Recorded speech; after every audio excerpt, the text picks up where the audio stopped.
Bapak Ibu hadirin yang kami hormati, selamat datang dalam rangkaian acara Asean Youth Creative Meeting 2025. Rangkaian acara akan kita mulai beberapa saat lagi. Kepada Bapak dan Ibu yang sudah selesai registrasi, kami undang untuk memasuki ballroom. Ladies and gentlemen, our distinguished guests, our event will begin in a few minutes. Please prepare yourself. Thank you.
We would like to warm greeting to the all delegates and the distinguished delegates from ASEAN country. Selamat datang kami ucapkan kepada Bapak dan Ibu tamu undangan dalam ASEAN Youth Creative Meeting 2025.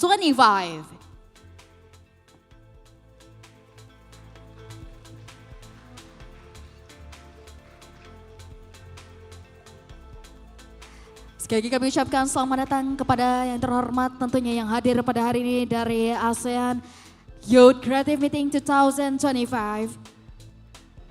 Kami mohon kepada seluruh tamu undangan untuk berdiri.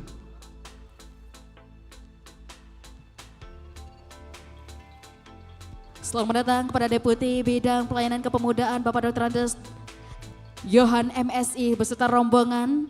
Selamat datang kami ucapkan kepada Wali Kota Padang, Bapak Eva Yone Direktur dari Universitas Andalas, Bapak Nanda Satria dan juga dari KNPI Pusat. Selamat datang kami ucapkan di Ranah Minang. Kami persilakan untuk menempati di tempat duduk yang sudah disediakan.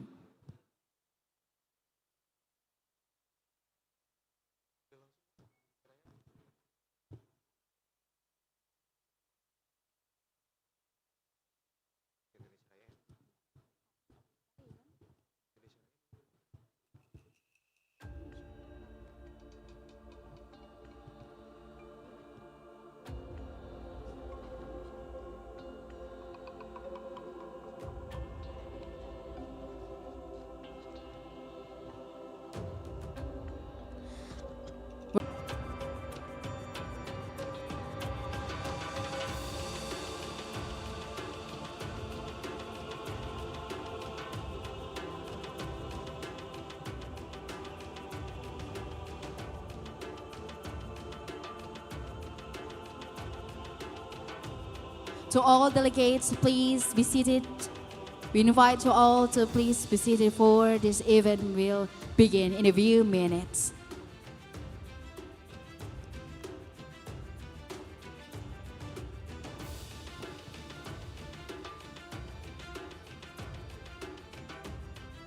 To the all delegates, please be seated that we already provide you. Dan kepada seluruh tamu undangan dipersilakan untuk duduk kembali.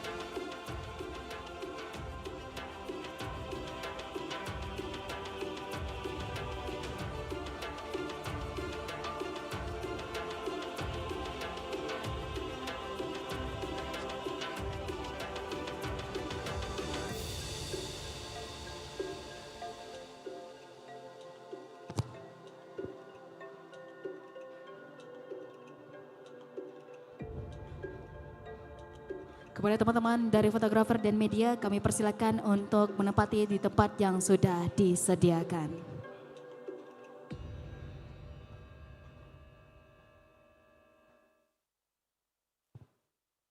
Ladies and gentlemen, singing Indonesia International Anthem. Ladies and gentlemen, please be stand.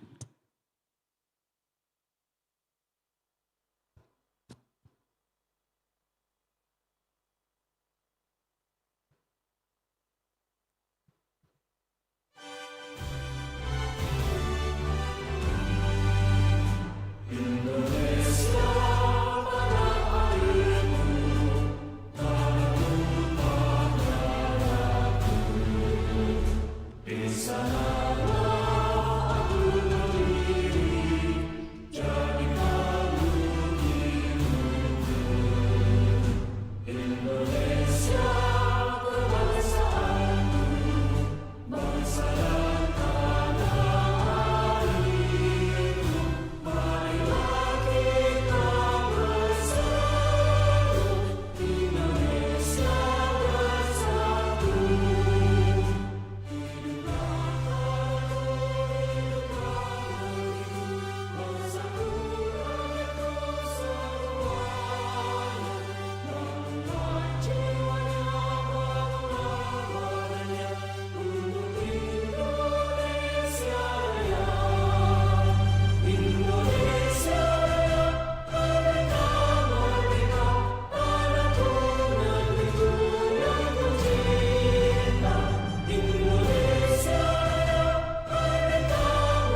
followed by the Asean anthem.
Ladies and gentlemen, please be seated.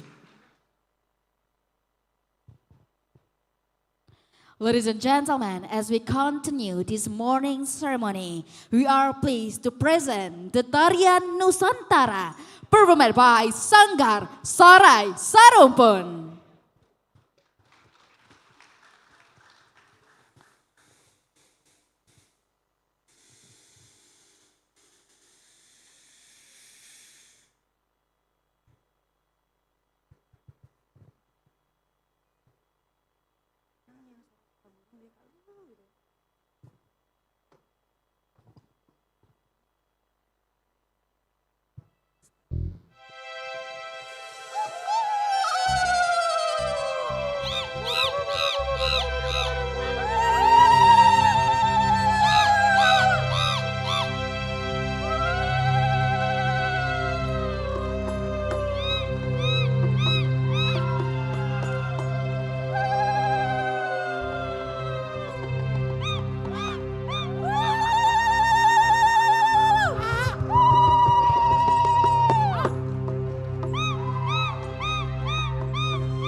segoro Anglia numpak perahu layar dino minggu ke pariwisata alun praune wis tengah biadu biar banyu binela ora jembu-jembu karo ngesem guyu ngilangake rasa lura lesu adik jabut jebul wis sore meeting kalopo katon ngawe-ngawe prayogane becik balik wae sena sesa-esa tu menang nyambut gawe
Ladies and gentlemen, today we begin an inspiring morning, a moment where youth innovation and regional collaboration unite to build new ideas, new perspectives, and a stronger Asian community. And it's time for Asian Youth Creative Meeting 2025. Please welcome our Master of Ceremony for this morning, Muhammad Fikri and Kaliski Chesa.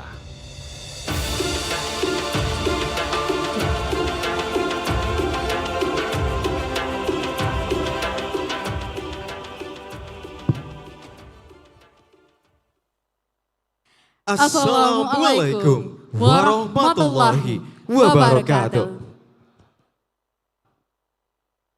Good morning, distinguished guests, honorable leader, esteemed speaker, and all delegates from across ASEAN. Welcome to the ASEAN Youth Creative Meeting 2025, hosted here in the beauty city of Padang, West Sumatra, Indonesia. It is our great honor to serve you as a master of ceremony for this special event. Today, we gather under the theme Creative Synergy for a Resilient ASEAN, Designing Purposeful Future. This morning marks the beginning of meaningful journey, a space where ideas, creativity, and youth leadership come together to shape to the future in our region. And it's really honored for me, Kaliski Chesa, and my partner. And my name is Muhammad Al-Fikri. Before we begin, allow us to express our warmest welcome to our distinguished guests who have graciously joined us in this morning. Welcome to the ASEAN Youth Creative Meeting 2025 with the theme Creative Synergy for a Resilient ASEAN, Designing Purposeful Future. Before we process, allow us to extend our warmest greetings and deepest respect to the all distinguished guests join us this morning. We are truly honored to welcome. Ladies and gentlemen, honorable for our distinguished guest, Minister of Youth Sport of Republic of Indonesia, Bapak Dr. Erick Thohir or his representative. Welcome to West Sumatra, Bapak Dr. Andes Dr. Johan MSI, Deputy of Youth Services. Governor of West Sumatra, Bapak Mahildian Syarullah or his representative, and also Mayor of Padang City, Bapak Fadli Amran, BBA, Chairman of Executive Board of KNPI, Bapak Riano Panjaitan, welcome to Ranah Minang. Also Chairman of KNPI West Sumatra, Bapak Nanda Satria, welcome. And also, good morning to Rector of University of Andalas, Bapak Eva Yunedi, PhD, all delegates for Kopimda, participants, and all distinguished guests. Welcome to ASEAN Youth Creative Meeting 2025. Once again, please give a round of applause. For the following agenda, to begin with blessing, we kindly invite the prayer reader to deliver the prayer. To Raul Ariel, time is yours.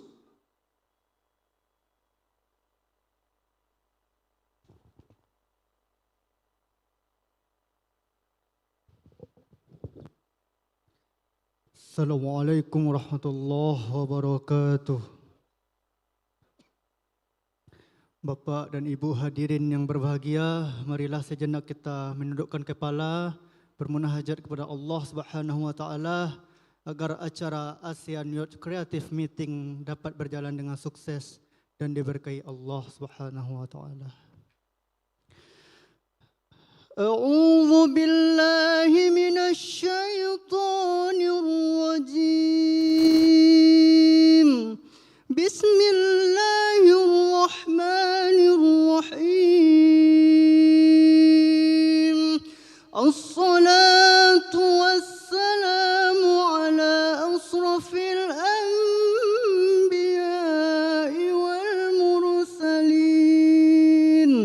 wa ala alihi wa sahbihi ajma'in wa li jami'il muslimin wal muslimat wal mu'minin wal mu'minat al ahya'i minhum wal amwat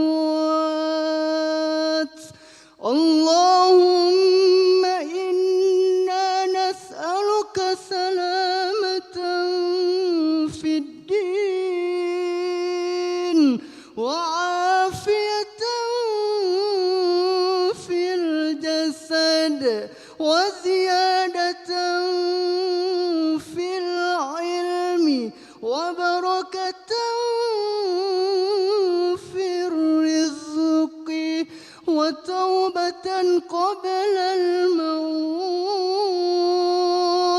ورحمة عند الموت. اللهم هون علينا في سكرات الموت والنجاة من النار والعفو عند الحساب. ربنا ظلمنا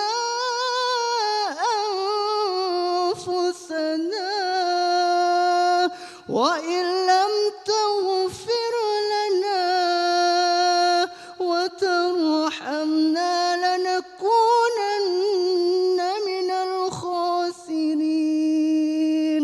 ربنا آتنا في الدنيا حسنة وفي الآخرة حسنة وقنا عذاب النار. سبحان ربك رب العزة عما يصفون وسلام على المرسلين والحمد لله رب العالمين. السلام عليكم ورحمة الله وبركاته.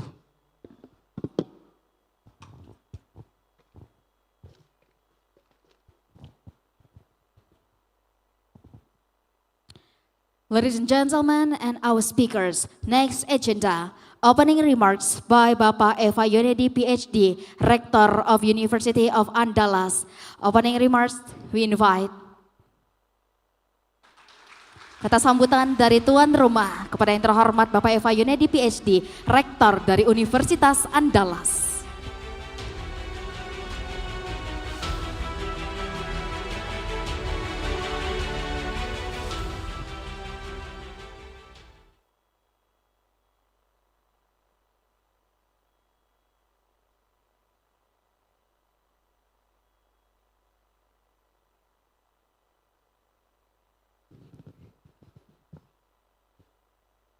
Baik, terima kasih.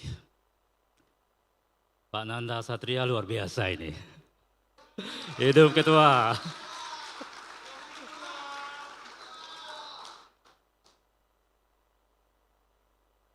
Assalamualaikum warahmatullahi wabarakatuh.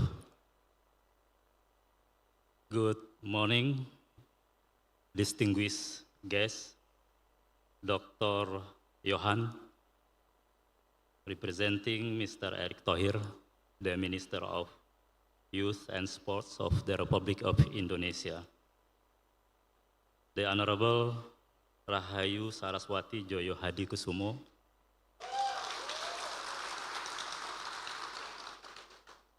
Member of Commission 7 of the House of the Representative of the Republic of Indonesia. This morning we had a coffee at my office and I mentioned that Universitas Andalas has long story with Ibu Rahayu. The first Dean of Faculty of Economics and Business of this university was Professor Sumitrojoyo Hadikusumo.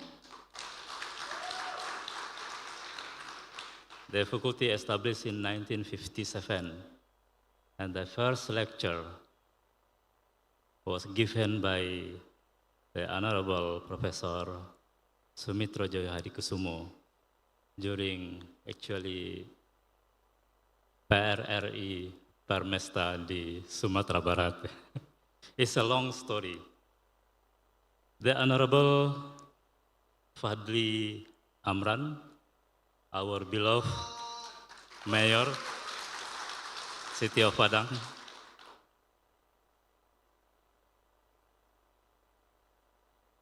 His Excellency Bapak M. I. dari Arman. I think it is Muhammad, right? Okay, Muhammad I. dari Arman, Permanent Representative of the Republic of Indonesia to ASEAN. He is from West Sumatra, and welcome to Universitas Andalas. His Excellency Evangeline T. Ong Jimenez Dukrok, Permanent Representative of the Republic of the Philippines to ASEAN.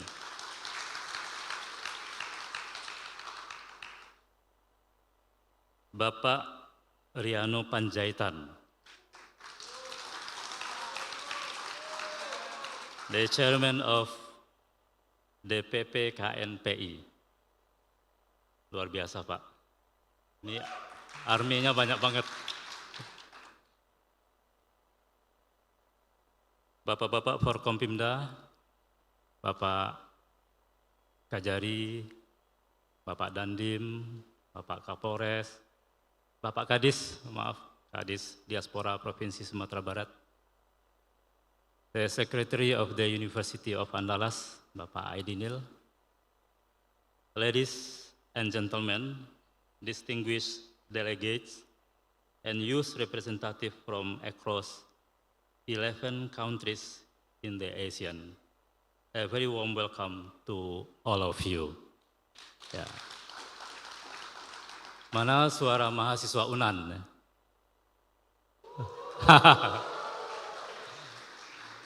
Mana suara mahasiswa? Okay. All right. My name is Eva Yonedi. I am the rector of this university. Since 2 years ago, I was studying accounting at this university, and I got my master's degree from Monash University in Melbourne, and obtained my PhD degree from the University of Manchester, United Kingdom. After graduating from Manchester, I came back to this university to serve as a faculty member. And I'm happy. I love teaching. I love working with young minds and students. After coming back, I worked for the World Bank for a while, about 4 years. Then I was appointed as a board of chairman of Bank Nagari for about 8 years. Then I also worked for the insurance company in Jakarta as a chairman of the board for about 6 years. And after that, I was promoted to become the Dean of the Faculty of Economics and Business and then Director of this university. On behalf of faculty members, staff, and students, it is my great honor to welcome you to Universitas Andalas. It is one of Indonesia's oldest university outside Java Island. It was founded in 1956. Our university has long stood as a pillar for academic excellence and cultural scholarship.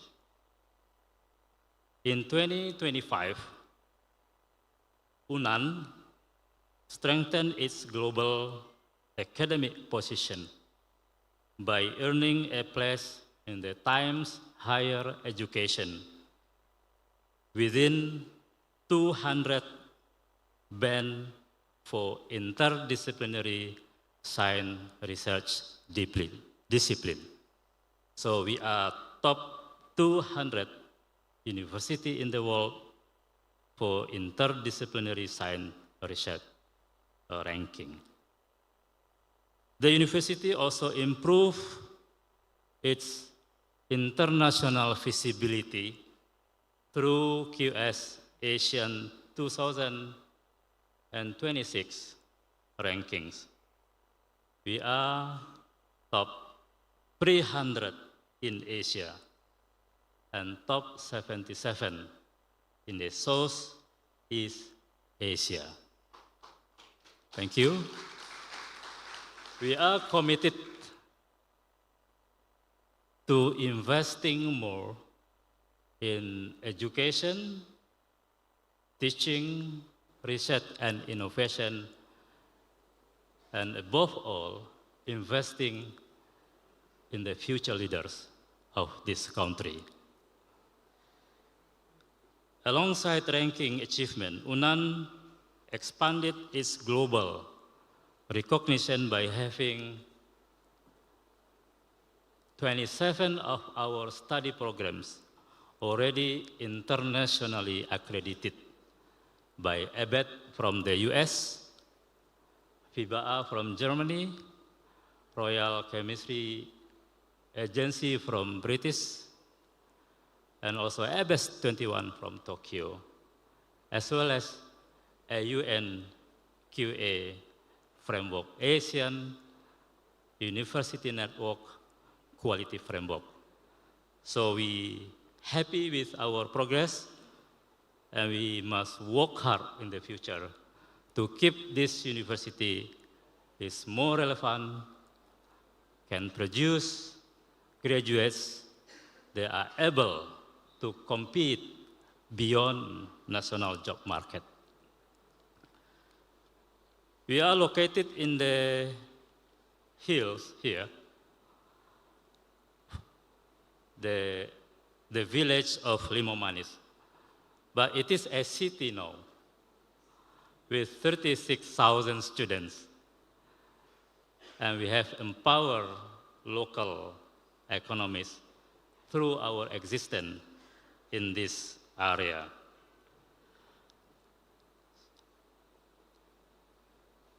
So we are theoretically safe from tsunami. We don't expect tsunami to happen, but from scientific study, it will happen. We don't know when, but this university is ready to become an evacuation route if that happens. Because we are from the city, we are far from the sea, from the beach. And this place already decided by the National Disaster Management Agency as the final route for evacuation. And we have hospital here, teaching hospital, which can accommodate and give services to the societies and to the victim if it is needed. This university not only provides quality education and research, but also serves as a gateway to understanding the rich heritage and the wisdom of Minangkabau people. We have a lot of founding fathers originated from Minangkabau. Bung Hatta, M. Natsir, Haji Agus Salim, Buya Hamka, Safruddin Prawira Negara, name it. We have a lot of young, bright minds from Minangkabau that found the country as well and defends the country. These Minangkabau people, guided by the timeless philosophy, alam takambang jadi guru. Nature as the everlasting teacher. The Minangkabau culture encourages observation, resilience, and creativity. The elegant curve of the Rumah Gadang, if we make this sign, Salam Minangkabau. This is the curve of Rumah Gadang, inspired by nature. That also reminds us that the tradition can also shape innovation. Ladies and gentlemen, distinguished guests, Padang is more than a coastal city. It is a place where history and creativity meet. The Indian Ocean has brought traders, scholars, and cultural influence here for centuries. So that spirit of exchange still defines Padang today. And this is the homeland of world-renowned cuisines, vibrant markets, and communities that proudly celebrate their heritage. So this society, known as the world's largest matrilineal culture, so not many in the world. So the Minangkabau tradition of merantau, Pak dari merantau, embracing new horizons, and is a powerful message for our young Asian delegates to explore. So merantau is to explore, to learn, to grow, and to return home with knowledge that strengthens your communities. These values align deeply with the aspiration of Asean, unity in diversity, regional harmony, and progress through shared understandings. So ladies and gentlemen, today we gather under a powerful theme, creativity synergy for a resilient ASEAN, designing a purposeful future. And these themes remind us that resilience is not built by chance.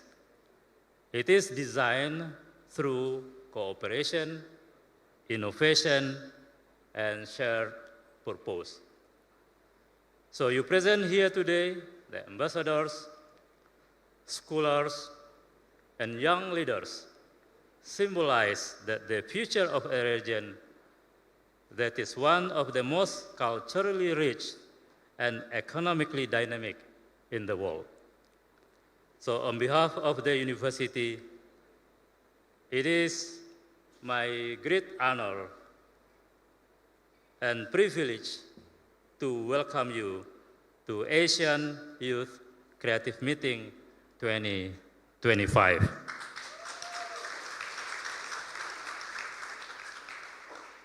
We are deeply pleased to host this significant gathering. And thank you, Pak Nanda, thank you, Pak Wali, to choose Universitas Andalas to host this very strategic youth meeting where bright young minds come together in the spirit of collaboration and creativity. So for young minds and young students, please come to Universitas Andalas. Maybe for a credit earning 6 months. Maybe for 1 month summer course at Universitas Andalas. We offer 1 month summer course on Minangkabau entrepreneurship. We also offer 1 month summer course on Minangkabau cuisine, Minangkabau language.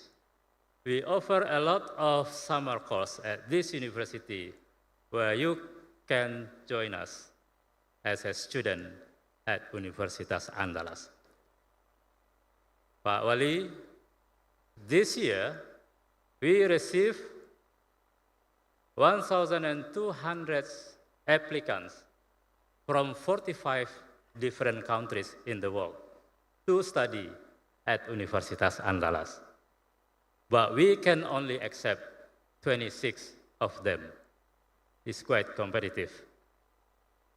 So hopefully next year, the international students who want to study at Universitas Andalas will increase steadily.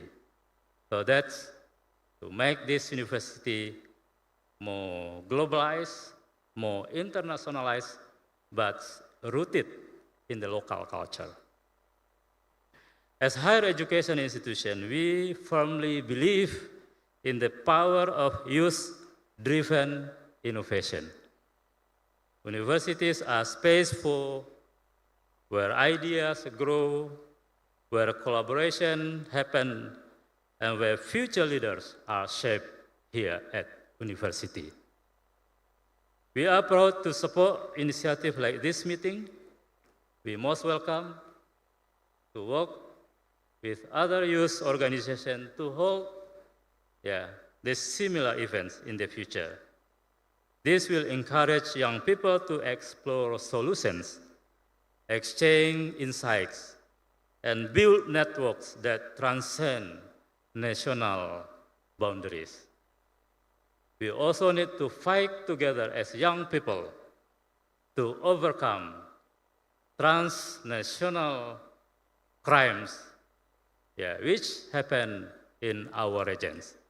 It is our responsibility as young generation to work together to find solutions how to overcome like trans-border crimes that we are facing today. To all participants, I encourage you to engage actively throughout this program. We have 60 participants. To take this opportunity to learn from one another and to challenge yourselves and to allow creativity to lead you toward new possibilities. Your ideas today may become the innovations that strengthen Asean in the future. It is my sincere hope that this gathering will inspire meaningful dialogue,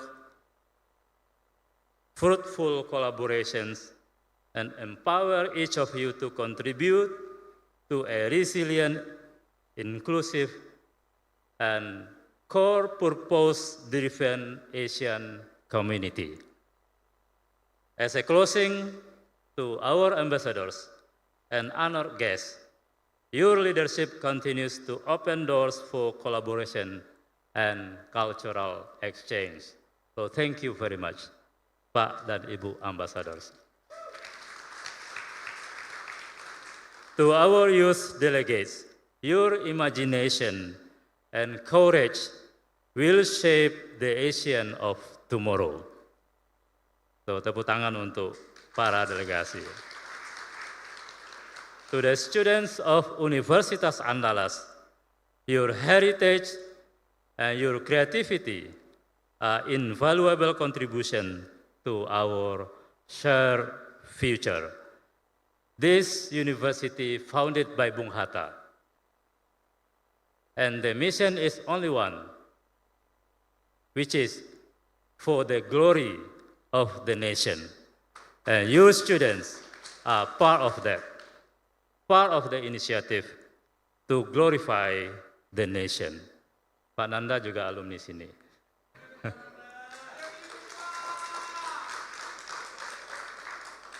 Pak Kajari juga ada. Ya, Pak Kajari alumni Fakultas Hukum Universitas Andalas. Sorry, saya tidak mention satu persatu. Sorry for that. Yeah. Many things. So I hope this meeting I hope you will have many takeaway from this meeting, bringing new ideas home, and challenge your existing thinking, and challenge you to have more readings, more project together, and finding solution to our common problems that we are facing today, like climate change, transnational crimes, and also the issue of geopolitical economy and politics. Thank you all. Thank you for your commitment to be here. and enjoy your stay at Universitas Andalas. Kalau ada yang kurang mohon dimaafkan.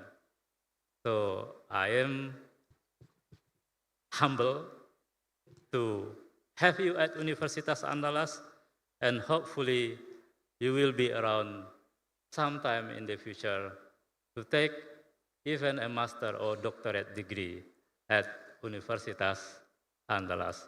We're more than happy to have you as our future collaborators, future students, or future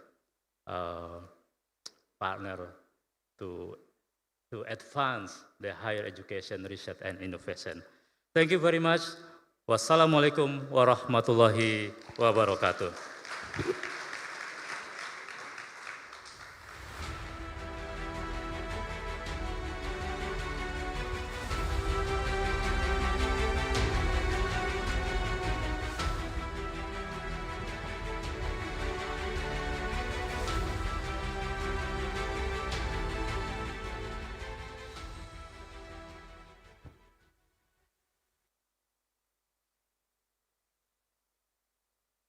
For the next agenda, the DPP KNPI has played a significant role for decades in uniting young leaders, strengthening youth participation, and fostering collaboration across provinces and across sectors. In commitment to elevating youth voices, aligns strongly with the purpose of today's ASEAN gathering. Bapak dan Ibu, berikutnya kita dengarkan sambutan dari Dewan Pengurus Pusat KNPI. Kita undang dengan hormat Bapak Riano Panjaitan, kami persilahkan.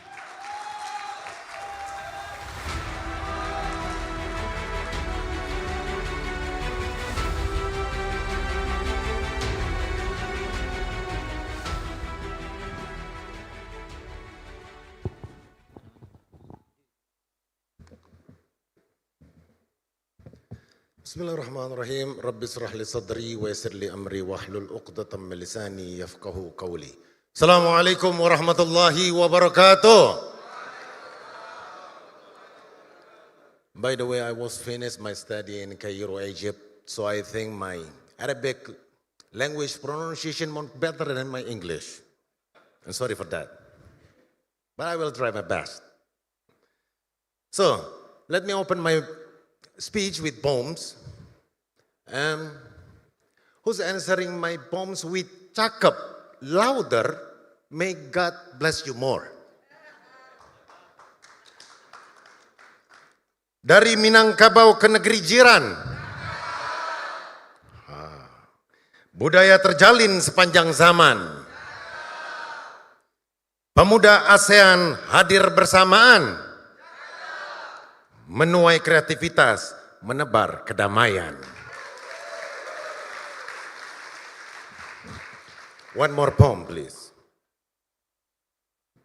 Across the sea, the young stars rise. Kurang keras cakepnya. Beautiful. Great idea then. Answering me with beautiful. Can you? Okay. I will repeat. Across the sea, the young stars rise. Carrying dreams that touch the skies. When Asian youth stand hand in hand, together we shape tomorrow's land.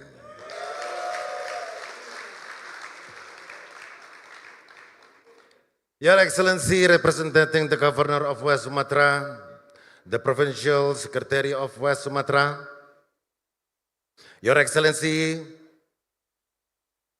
Bapak Dery Aman, Permanent Representative of the Republic of Indonesia to Asean. Give him a big applause, please.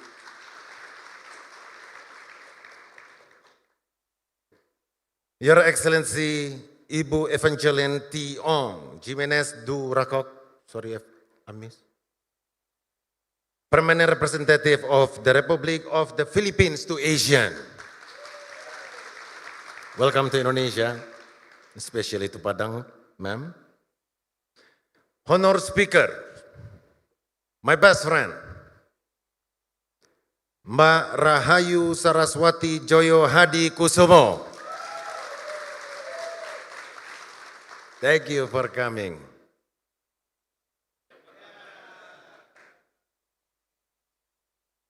Honored young professional delegate from Vietnam, thank you for coming. Representative from the Ministry of Youth and Sport of the Republic of Indonesia, thank you for supporting us, sir. This is also my friend, Mr. Fadli Amran, Major of Padang. Thank you for supporting us, sir. And my love brother. Love you too. Head of KMPI of West Sumatra, my beloved brother. He is young, smart, good leadership, and gathered us all here. Who is it? Bung Nanda. Give a big applause for him.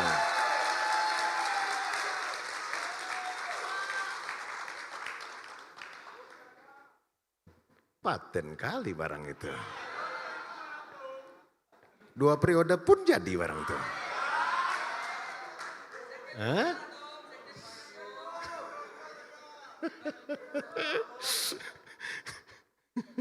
Dan yang kami cintai ketua-ketua KNPI, terima kasih dari se-Sumatera Barat telah hadir bersama kita. Berikan tepuk tangan yang meriah. Leaders and distinguished representative from Universitas Andalas. Terima kasih Pak telah support dan tempatnya luar biasa, 500 hektar. Terima kasih.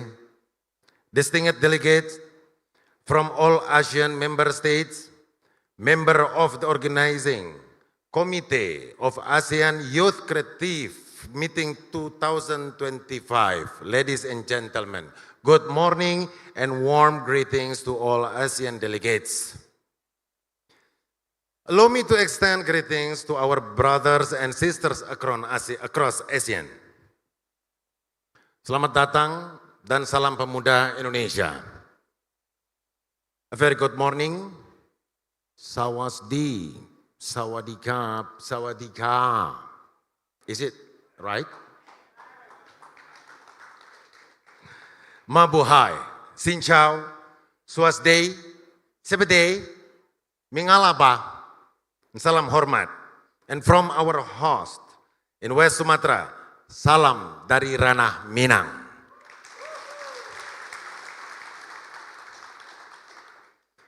Distinguished delegate, dear friends across Asia, today we gather not merely as representative of our countries, but as one ASEAN youth community with a shared responsibility to imagine, to create, and to build the future of our region. ASEAN Youth Creative Meeting 2025 is more than a forum, it is catalyst. A catalyst for collaboration, creativity, and collective action. As youth leaders, we have the energy, agility, and imagination to transform challenges into opportunities. Today, I invite all of us to commit to 3 things. The first one, strengthen cross-border collaboration. Memperkuat kerjasama lintas negara agar kreativitas merubah menjadi aksi nyata. And the second one, empower ASEAN creative youth economy. Memperkuat ekonomi kreatif pemuda sebagai kekuatan pertumbuhan kawasan. And the third,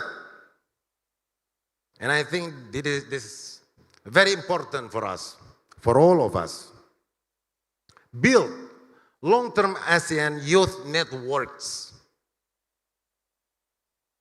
Membangun jaringan ASEAN pemuda-pemuda yang solid dan berkelanjutan. So, This is the 3 point I invite you all to commit on it.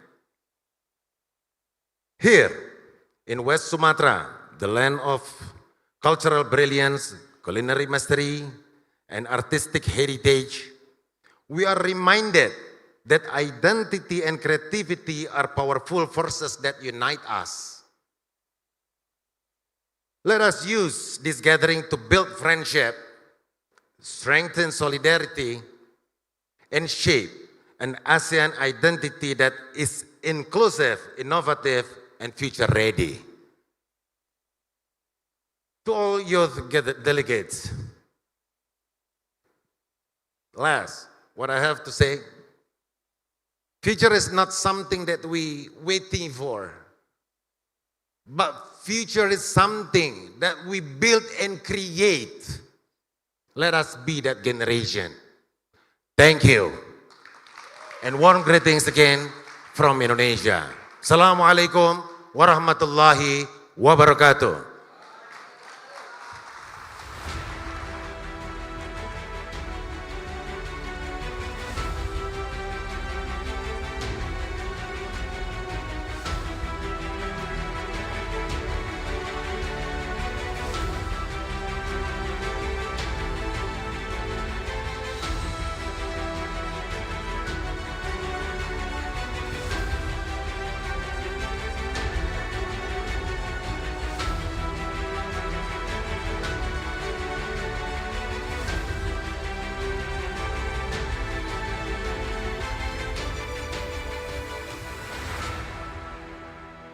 Thank you, ladies and gentlemen. We are now honored to begin this morning ceremony with a message from the leader. We invite the Mayor of Padang. We invite Bapak Fadli Amran BBA. Podium is yours. Kata sambutan dari Wali Kota Padang dengan hormat Bapak Fadli Amran BBA. Kami persilahkan.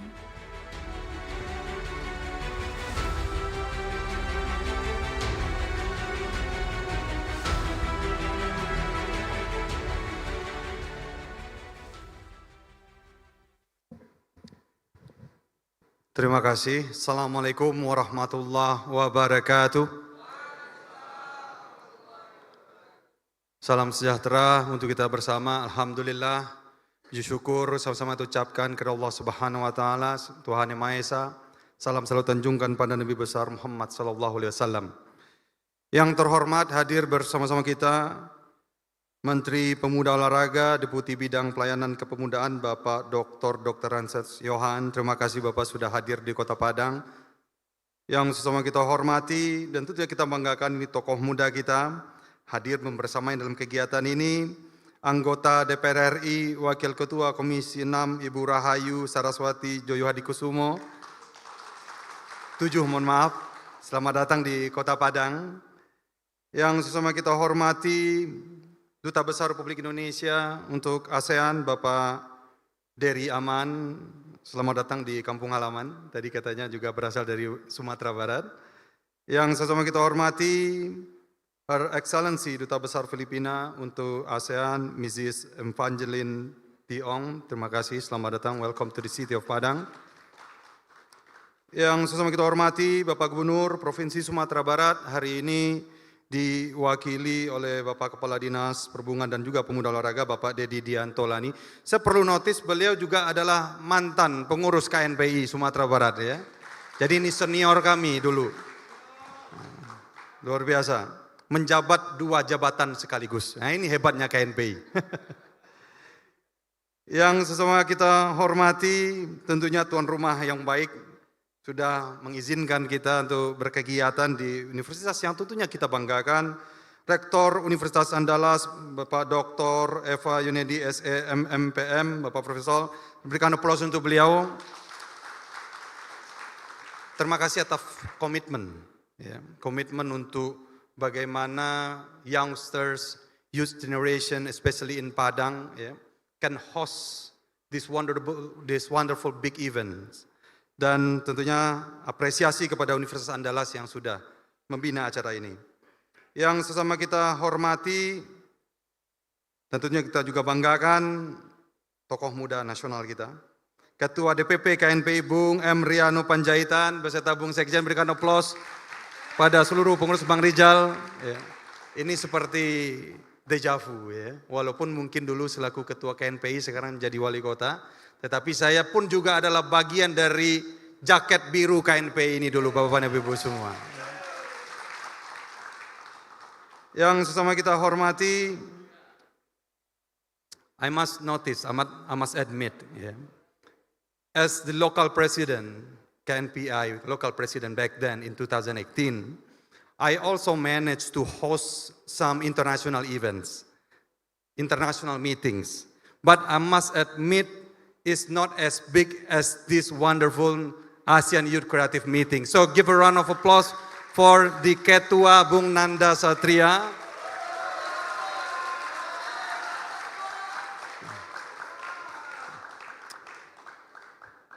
Harus kita apresiasi, sudah lebih dari 4 bulan, 4 months ago you prepared this wonderful event, and now we can see a lot of youngsters from ASEAN come by here to the city of Padang, and we are surely proud of you. But there is one other milestone that you have to achieve, which is after this, then you continue my as the city or as the city mayor of Padang. Hopefully, inshallah.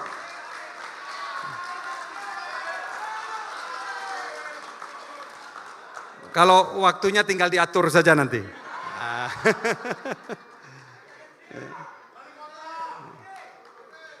Yang juga adalah Wakil Ketua DPRD Provinsi Sumatera Barat bersama dengan Bung Sultan Farel Oriano. Dan tentunya tidak kalah penting hadir bersama kita unsur Forkopimda Kota Padang. Kita berikan aplaus kepada Bapak Kejari, Bapak Dandim, Bapak Kapolres yang sudah hadir dari jam 7:30 tadi. Jadi mohon maaf memang ada kesalahan dalam penulisan undangan. Jadi beliau sudah duduk untung di host Kopi Solo Rajo oleh Bapak Rektor. Luar biasa. Terima kasih Bapak Rektor. Yang sesama kita hormati, seluruh delegasi, distinguished delegates, respected speakers, young innovators from across ASEAN, ladies and gentlemen. It is great honor and heartfelt pleasure to welcome all of you to the city of Padang, the city of Minangkabau culture, creativity, and resilience. We are truly delighted to host the ASEAN Youth Creative Meetings with Universitas Andalas, a gathering that brings together the brightest and most forward-thinking young minds in our region. Across history, youth has however stood at the front lines of the change. Today, ASEAN is home to one of the largest youth population in the world, with more than 213 million young people under the age of 35. This demographic strength is not just a number, it is a powerful force shaping economic growth, social transformation, and cultural innovation.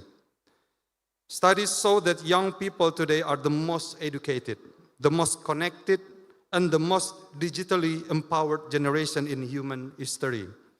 They drive 70% of digital content creations, lead the majority of social innovation movements, and contribute significantly to creative industries valued over $1 trillion globally. And I must say, in the city of Padang itself, small medium enterprises, especially in this creative economic, contribute around 1 trillion rupiahs this year. There are 10,000 new permits that are happening in this year, 2025, and we hopefully will trigger more economic growth in the couple years from now. This is why meetings like this matter. When youth collaborate, they do not only exchange ideas, they activate a movement. Indonesia, as the world's fourth largest population, one of the most diverse nations, and a leading voice in ASEAN, plays an increasingly strategic role in today's global society. Allow me to highlight a few key contributions. One, a creative economy powerhouse. And 2, a leader in digital transformation with more than 210 million internet users. Indonesia is the largest digital economy in Southeast Asia. And also Indonesian young talents lead breakthroughs in fintech, education, gaming, animation, and environmental innovation that reach far beyond national borders. 3, a champion of peace, collaboration, and cultural diplomacy. Indonesia has long stood as bridge builder in global diplomacy, promoting inclusive dialogue, peacekeeping, climate commitments, and cultural harmony. Today's meeting is not only a stage to share ideas, it is an opportunity to co-create future. To the young leaders gathered here, use your creativity boldly, divine solutions that inspire hope, build networks that cross borders and cultures, turn local innovation into regional and global impact. On behalf of the city of Padang, I extend my deepest appreciation to KNPI, to all organizers, partners, and participants who made this gathering possible. May this meeting ignite new collaboration, strengthen ASEAN unity, and empower youth as true architects of the future. And today, I would also like to say that the city of Padang is trying to become one of the creative cities recognized by UNESCO in terms of gastronomy city. I encourage you to experience the vibrant taste of culinary of Padang. There are some places that are rated A in Traveloka and others platform, and of course in these couple days I wish you an enjoyable days, and also we are very delightful to host this wonderful ASEAN Youth Creative Meeting 2025. Sekali lagi saya ucapkan terima kasih kepada seluruh pihak yang sudah mempersiapkan kegiatan ini, terhadap KNPI dan juga tentunya seluruh organizers, dan mudah-mudahan kegiatan ini I will notice if can then we will like to be host of the next ASEAN Youth in these 2 or 3 years coming. Dan mudah-mudahan kegiatan ini bisa dilaksanakan secara reguler, mudah-mudahan bisa menjadi event tahunan ataupun tidak 2 tahun sekali, sehingga ini bisa menjadi salah satu kebanggaan dari Kota Padang ke depannya. Saya rasa demikian saja. Assalamualaikum warahmatullahi wabarakatuh. Salam sejahtera untuk kita bersama. Mohon izin Bapak Fadli Amran untuk tetap di tempat. Bapak dan Ibu hadirin yang kami hormati, berikutnya juga pemukulan gendang untuk penanda bahwasanya rangkaian acara seminar hari ini resmi dibuka. We invite to all our speakers yang terhormat Ibu Rahayu Saraswati Djahojo Kusumo, anggota DPR RI, Papangkorn Boon Shophap from ASEAN Youth Leader and Social Development Professional from Thailand. We invite Evangeline T. Ong Jimenez Dukrok, Permanent Representative of Republic Philippines from ASEAN, and Dery Arman from Republic of Indonesia. We invite Bapak Dery Arman, and also we invite Bapak Riano Panjaitan. We invite from the stage, kita undang kepada Bapak Riano Panjaitan, Bapak Nanda Satria, kita undang untuk berada di panggung. Begitu juga dengan Forkopimda, kita undang Bapak Eva Yunedi, dan yang pada yang terhormat tentunya Deputi Bidang Pelayanan Kepemudaan kami undang untuk ke depan Bapak Dr. Andes Yohan MSI. Forkopimda kami undang kepada Bapak Dandim, Bapak Kapolres, Bapak Dedi Diantolani, Kepala Dinas, dan Bapak Kejari kami undang untuk berada di tempat. Begitu juga dengan akademisi dari Universitas Andalas kami undang Bapak untuk ke depan untuk penandatanganan. Maksud kami untuk menandakan bahwasanya rangkaian acara seminar telah resmi dibuka. So this will be strict bar drum for the inauguration to officially of the seminar. It's already open. So saya akan bantu juga kita bersama-sama untuk memukul gendang yang sudah berada di depan kita, dan dalam hitungan 3, 2, 1. Seminar of ASEAN Youth Creative Meeting 2025 is officially upon. Please give a round of applause.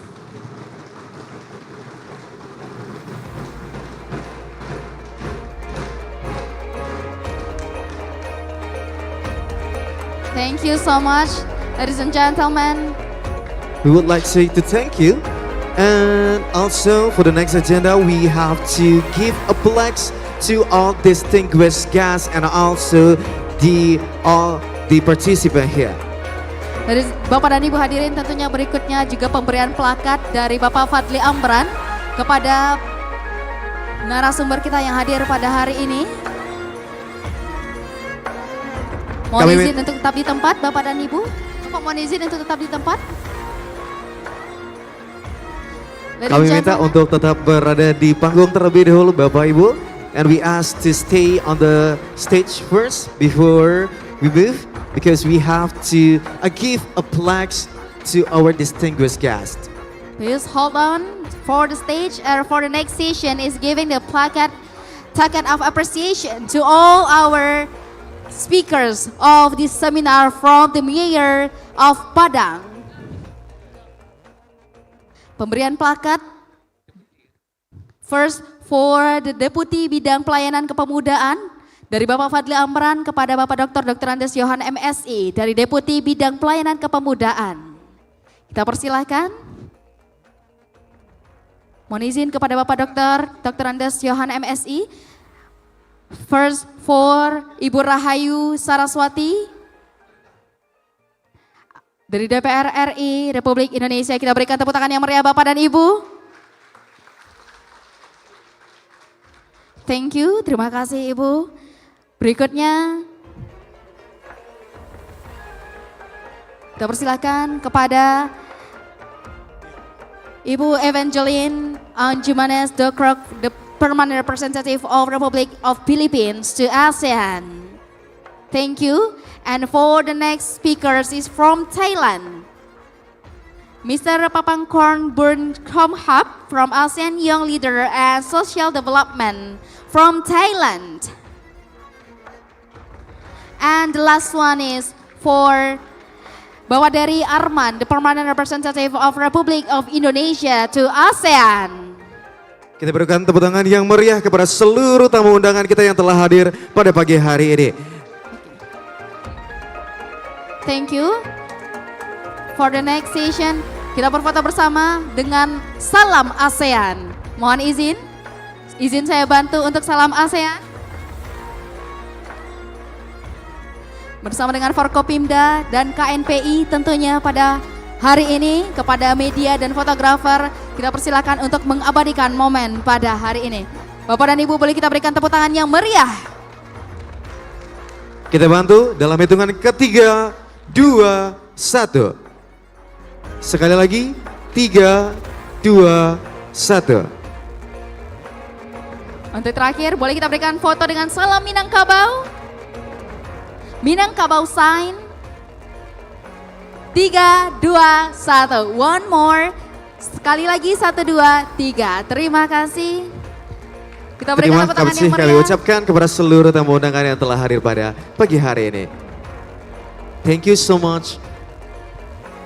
Thank you. And also we hope our event this morning, it will be sustainable for our relationship between all the countries of ASEAN.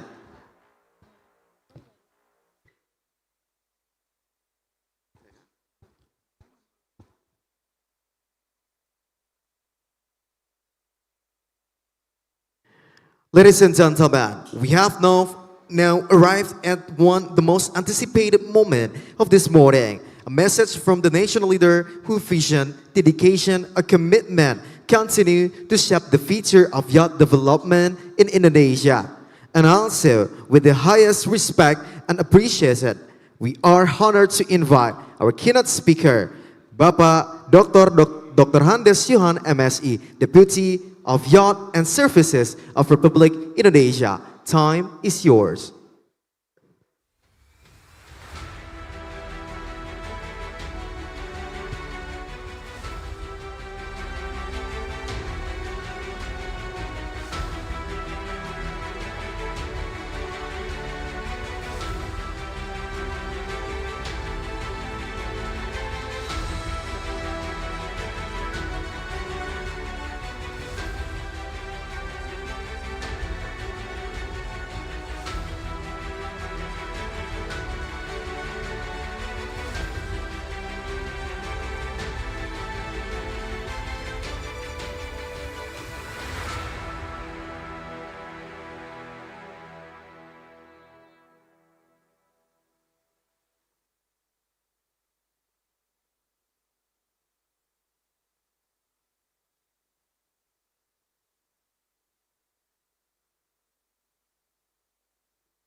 Test. First of all, we would like to apologize for the Minister for Youth and Sports absence from this important event due to his busy schedule, and he will be representing me. Best regard to the ambassadors and permanent representative of Asean member states, the Mayor of Padang, and the inspiring youth of Asean.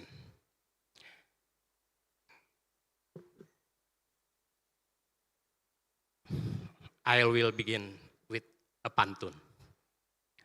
Minangkabau indah ukiran rumah gadang. Lambang budaya tak lekang dimakan zaman. Sinergi kreatif ASEAN kita rancang. Mendesain masa depan dunia lebih nyaman. In English, the ancient hills of Padang stand tall. The youth of Asean gather near. When the first mind answered the call, our shared creation removed all fear. Assalamualaikum warahmatullahi wabarakatuh. Selamat pagi, salam sejahtera buat kita semuanya. Om Swastiastu, Namo Buddhaya, salam kebajikan. Salam ASEAN. His Excellencies Mr.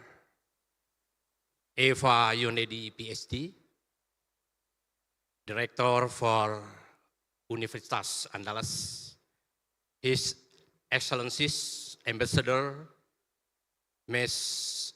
Evangeline T. Ong Jimenez Dukrok, Ambassador of Permanent Representative of Philippines to ASEAN, His Excellencies Dery Aman, Mr. Dery Aman, Ambassador of Permanent Representative of Indonesia to ASEAN,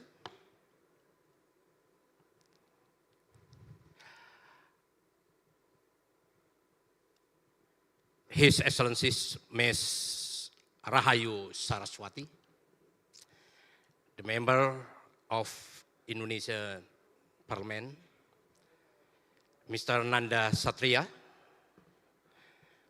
Vice Head of the Parliament of West Sumatra Province, Mr. Fadli Amran, the Mayor of Padang City, Mr. Dedi Diantolani, acting of Head of Youth and Sports, West Sumatra Province, Mr. Muhammad Riano Satria Panjaitan, Head of Youth Council of Indonesia.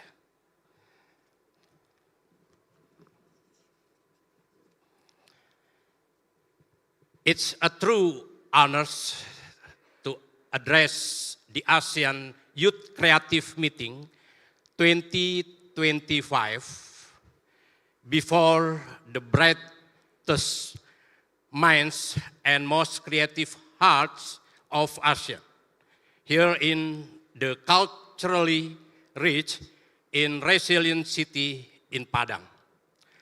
I thank the government of West Sumatra and the city of Padang for hosting this vital forum. Your commitment reflects our collective vision to empower youth as the key architects of our region's progress. Ladies and gentlemen, our regions face a new reality marked by global challenge, digital transformation, climate transition, and the push for sustainable growth. These challenges are too complex to solve alone. They demand of a collective vision. They demand action, and they fundamentally demand creative synergy. This is the essence of our themes today, creative synergy for a resilient ASEAN, designing purposeful future. Number one, youth, our engine for creative resilience. The youth of ASEAN are our greatest asset, making up 1/3 of our total population. You are the primary driver of the creative economy, which is rapidly becoming a central pillar of our collective strength. We see this impact clearly in Indonesia. Almost 60% of our micro, small, and medium enterprises, which form the backbone of our economy, operate in creative sectors. Creativity, when supported by synergized regional policy, is the ultimate catalyst for inclusive growth and job creation. Number two, a data-driven call for action. To design a truly purposeful future, we must rely on data. The Asian Youth Development Index, YDI 2022, is our collective report card. It highlights that we must all increase investment in education and skill and employment opportunities. The YDI also serves as a collective call to action, urging us to integrate critical factors like gender equality and access to education into our youth development policies. A resilient ASEAN means an ASEAN where every young person has the opportunity to thrive. Furthermore, resilience means actively addressing ASEAN's priorities, circular economy, carbon neutrality, and inclusive digital transformation. I urge you all to translate your ideas into solutions for these vital areas. Number three, inspiration from Minang heritage. We are meeting here in Padang, West Sumatra, a living example of how creativity drives when rooted in culture. The Minang culture, particularly its world-renowned gastronomy, demonstrates how local heritage can become a robust engine for the creative economy, empowering communities while strengthening our shared regional identity. The conclusion, the Ministry of Youth and Sport is fully committed to strengthening this creative synergy. We are here to ensure that the voice and energy of Asian youth are central to our decision maker. To all delegates and participants, your mission this week is clear. Translate the synergy in this room into tangible outcomes. We look forward to receiving your ASEAN Youth Statement and your collaborative project proposals for community action.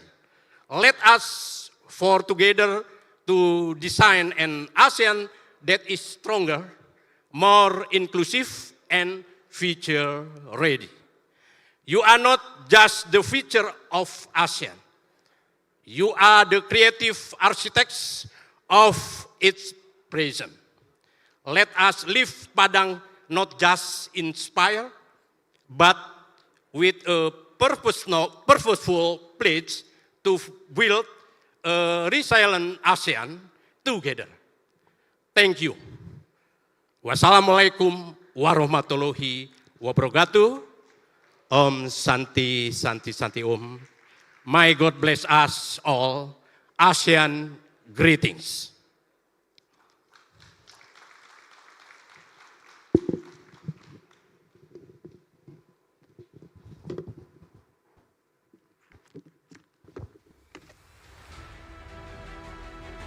Thank you so much, ladies and gentlemen. Once again, please give a round of applause. Terima kasih kita ucapkan kepada Bapak Deputy Service and Yacht of Republik Indonesia. Tentunya Bapak Ibu dan hadirin yang kami hormati, sebelum kita memasuki rangkaian acara inti pada hari ini, kita juga ingin menyapa kepada tamu undangan yang hadir pada hari ini, karena yang hadir tidak hanya dari mahasiswa Universitas Andalas, namun juga yang hadir dari KNPI Sumatera Barat, dan juga luar biasa antusiasme dalam rangkaian acara ASEAN Youth Creative Meeting 2025. Betul sekali, dan juga kami mengucapkan welcome to our motherland West Sumatra. Hopefully you can explore as much as you can in West Sumatra, one of the biggest provinces in Indonesia, and also we had a lot of heritage, we had a lot of the traditional food, and you must to explore in West Sumatra. Betul, tentunya rangkaian acara juga dilaksanakan selama 3 hari penuh dalam rangkaian acara ASEAN Youth Creative Meeting 2025. So don't forget, enjoy for as long as you stay here in the West Sumatra. And also I hear the event it will bakal diadakan besok di Bukit Tinggi nih, Fikri. Wah, keren sekali, dan pastinya juga bahwa kita harapkan that we really hopeful this event is not just today, but this is going to be sustainable, and we make our relationship between the ASEAN country. Itu yang sangat kita harapkan, betul sekali Kak Cesa. Dengan adanya acara ini kita mengharapkan output bahwasannya terjalinnya kerjasama dan silaturahmi kita sebagai warga negara Indonesia, begitupun warga negara yang berada di ASEAN, satu sama lain itu saling bersahabat. Betul, boleh kita berikan tepuk tangan yang meriah tentunya Bapak dan Ibu, please give round of applause for our event ASEAN Youth Creative Meeting 2025. Dan dengar-dengar di sini ada 16 negara yang hadir tentunya pada hari ini, ya Fikri ya? Betul sekali. Betul, ada 12 negara di mana pada hari ini kita cek dulu ada teman-teman dari Universitas Andalas juga sebagai tuan rumah dalam rangkaian acara di seminar hari ini, Fikri. Dan tentunya spesial pada hari ini juga hadir menjadi tamu undangan dan juga menjadi speakers kita yang hadir luar biasa, tentunya menjadi pembicara. Tentunya dari duta besar dari Filipina, dari Indonesia, dan juga yang hadir pada hari ini dari DPR RI, luar biasa tentunya. Luar biasa sekali, dan juga kita harapkan kepada seluruh tamu undangan yang hadir pada pagi hari ini disediakan untuk menyediakan kertasnya, karena ini bakalan sangat-sangat menarik dan ilmu bermanfaat bagi kita semua. Oke, kita lihat sepertinya di belakang sudah oke nih Fikri. Oke. Dan saya yakin teman-teman khususnya juga mahasiswa dan delegasi all the participants and delegates tidak sabar lagi untuk mendapatkan dan juga untuk share untuk kegiatan kita hari ini, Fikri. Betul sekali. Untuk itu Bapak dan Ibu, dalam rangkaian acara ini juga akan dimoderatori, dan for this session will be moderate oleh Bapak Dr. Muhammad Yusra. Untuk itu Bapak dan hadirin, Kami persilakan kepada Bapak Dr. Muhammad Yusfa untuk mengambil Moderatori tempat. kegiatan pada hari ini. Kita berikan tepuk tangan yang meriah untuk moderator hari ini, Bapak Dr. Muhammad Yusra.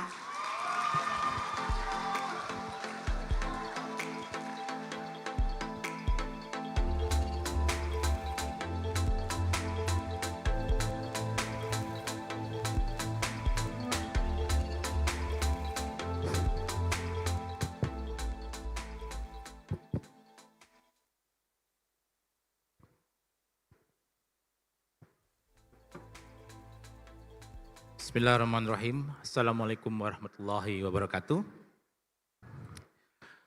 Good morning, everyone.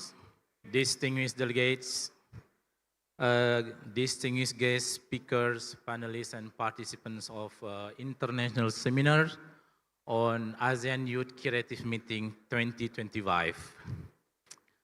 Okay, let me introduce myself first. My name is Muhammad Yusra.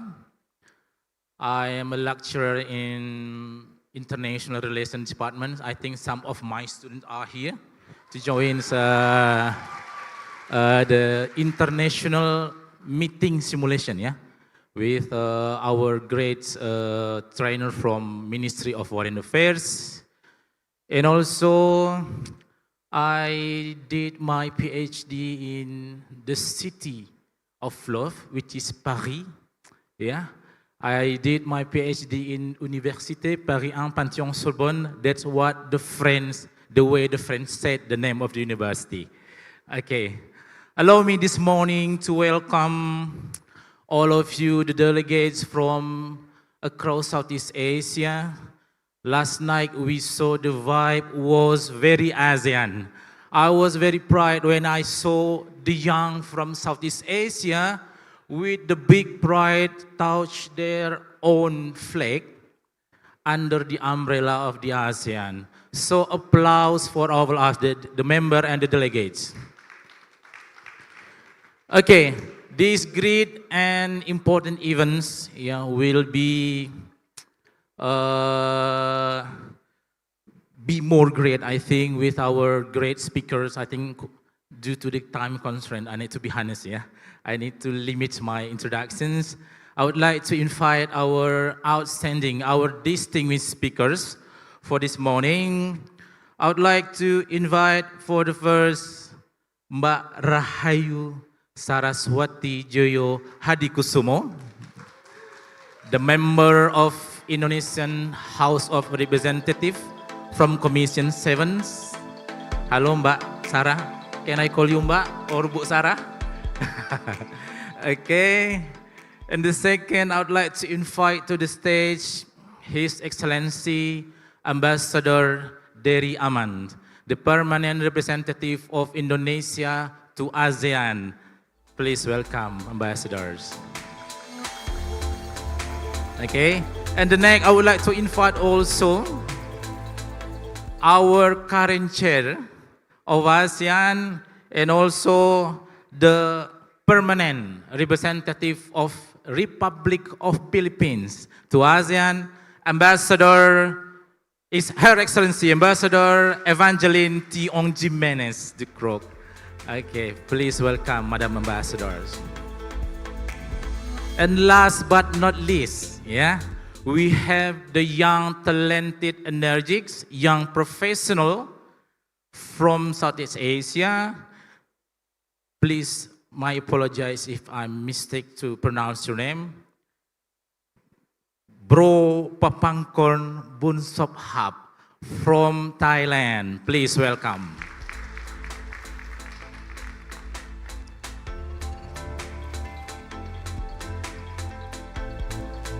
Okay.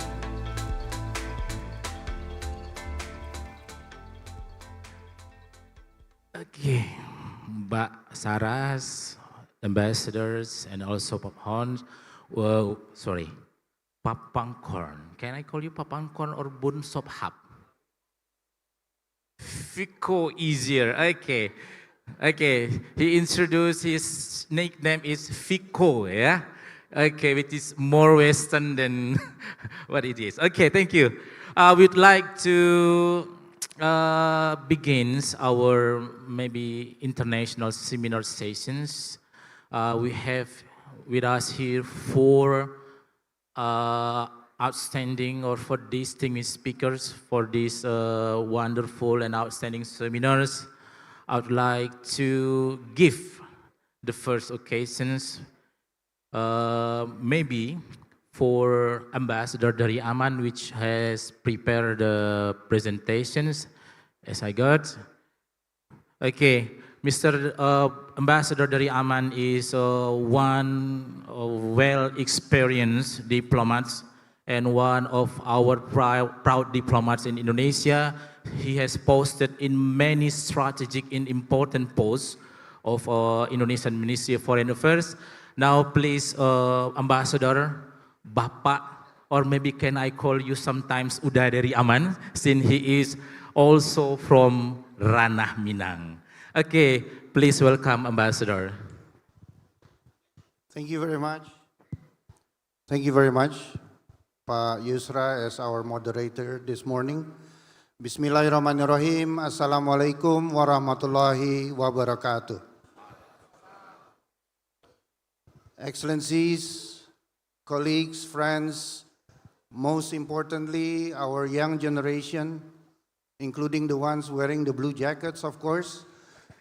And it's a distinguished honor and pleasure for me to be here together with my fellow speakers, Ibu Saraswati, Ambassador Evan, and Fico as the representative of the young generation from Thailand. I would also like to take note and address our hosts from the KNPI. Bravo, congratulations. Let me just tell a short story before I start. A couple of months ago, Pak Nanda came to my office. I didn't know what he wanted to do. He just came up with this excellent idea to create this, to have this event. After a couple of months, all of us are here in the University of Andalas. Pak Rector, also congratulations to host this. This is great.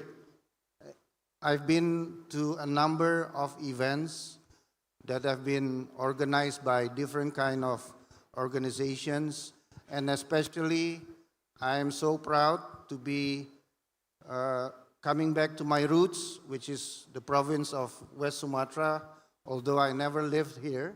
But to see this morning, since yesterday, this morning, and for the days to come, throughout this program, the ASEAN Youth Creative Meeting 2025 is something that I really commend, and I would therefore congratulate everyone, every single one of you who had this idea, who had this initiative, and who worked very hard for us to be here today. So congratulations once again.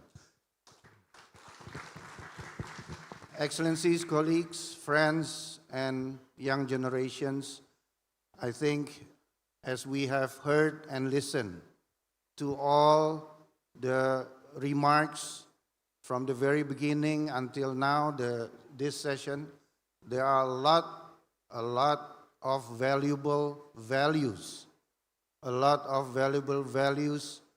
information, and knowledge that you can get from each of the speakers that have provided their remarks. And hopefully the four of us will continue to do that. And for young generations, in my view, to achieve what has been pointed out by our previous speakers, our distinguished previous speakers, you need to know actually the basic, the foundation, which is what is actually ASEAN? What is actually ASEAN that we have been mentioning, which we have been highlighting from the very beginning of this event, this ASEAN Youth Creative Meeting 2025 would not be meaningful, would not be achieved without our young generations aware and know what is actually ASEAN. So my task in a short time of opportunity now is to provide a very general view about what is ASEAN. And I also would like to take this opportunity to inform everyone that I have suggested the organizing committee to invite Ambassador Evan from the Republic of the Philippines only because the Philippines will assume the ASEAN chairship next year in 2026. So whenever a chair is taking the role, we, all ASEAN member states, the rest of the 10 ASEAN member states, will need to follow what the chair would like to highlight during their chairship. And therefore, Ambassador Evan, I hope she will share with all of you the priorities, the agenda of priorities of their chairship in 2026, which of course will be relevant to all of us, participants from ASEAN states, and especially students of the University of Andalas, to try to participate, to try to contribute to the ASEAN Chairship 2026 by our colleagues from the Philippines. So let me start by the history of ASEAN. You all know 1967, it was created by the 5 founding countries. And then today, we should all be aware and proud of that since October 2025, just last month, Timor-Leste has become the 11th member of ASEAN. May I ask the delegate from Timor-Leste to stand up for a while? I believe there are 2 representatives from Timor-Leste. Yes. They're not here? And one come directly from Timor-Leste. Yeah. Well, anyway, Timor-Leste is now a member of ASEAN. So that is one significant progress that ASEAN has achieved this year during the Malaysian Chairship 2025. Furthermore, we should also know that ASEAN now has an ASEAN Charter, which was established in 2008. So you can imagine that from 1967, the day it was established, until 2008, ASEAN was regarded as a loose without any legally binding framework in its work and cooperation. But then, it's more of the ASEAN way that all understood that we have this ASEAN way where ASEAN continued to progress until the charter was established in 2008. The charter is, of course, constitute as a legal framework for ASEAN in moving forward with its cooperation and collaboration. Now, ASEAN community. With the ASEAN Charter, ASEAN member states committed to have an ASEAN community which have 3 pillars: the ASEAN Political Security Community, the ASEAN Economic Community, and the ASEAN Socio-Cultural Community. And it must be underlined that this ASEAN community building process is directed towards a people-oriented community. So ASEAN is there actually for the people of ASEAN. The people of ASEAN would mean, of course, most importantly, the young generation. So it's important for the young generation to be aware of what is actually ASEAN. Just recently, in the last ASEAN Summit in Kuala Lumpur, we now have a new vision. It's the ASEAN Community Vision 2045. which is 20 years from now. Why 2045? Because for Indonesia, it's important that 2045 is the 100 years of the Republic of Indonesia, or the golden anniversary of the Republic of Indonesia. And with that, we also want to have ASEAN together with our golden anniversary to be printed in a Community Vision 2045. So before I continue, I just would like to inform everyone, I have asked the organizing committee that my presentation, PowerPoint presentation, can be shared to all participants, so that I'll just go quickly through this presentation, and for young generations participating here can study more on this presentation to go into the details. So now, the important aspect is ASEAN has a new vision, which is ASEAN Community Vision 2045, based on 4 strategic plans: political security community, economic community, socio-cultural community, and the 4th, connectivity strategic plan. Connectivity is one cross-sectoral issue that is very important for ASEAN, because we are aware that ASEAN, we have the ASEAN mainland and the ASEAN islands, or the archipelago of the Philippines and Indonesia. So connectivity is something that is very strategic, very crucial on how we strengthen further the ASEAN community building process. Connectivity is not only about infrastructure, it's about the most important foundation for me is about people-to-people links and connectivity. So this kind of event is part of that connectivity strategic plan, where young generations from ASEAN member states get together, exchange views, build networkings, and learn from each other. So again, Indonesia will continue to support any events, any ideas that will link people to people among ASEAN member states. So may I continue to ASEAN, the structure. It's very complicated, as Ambassador Evan will be very aware too. This is somehow the structure of ASEAN. Very complicated, more complicated than the KNPI. So basically it's based on the community pillars.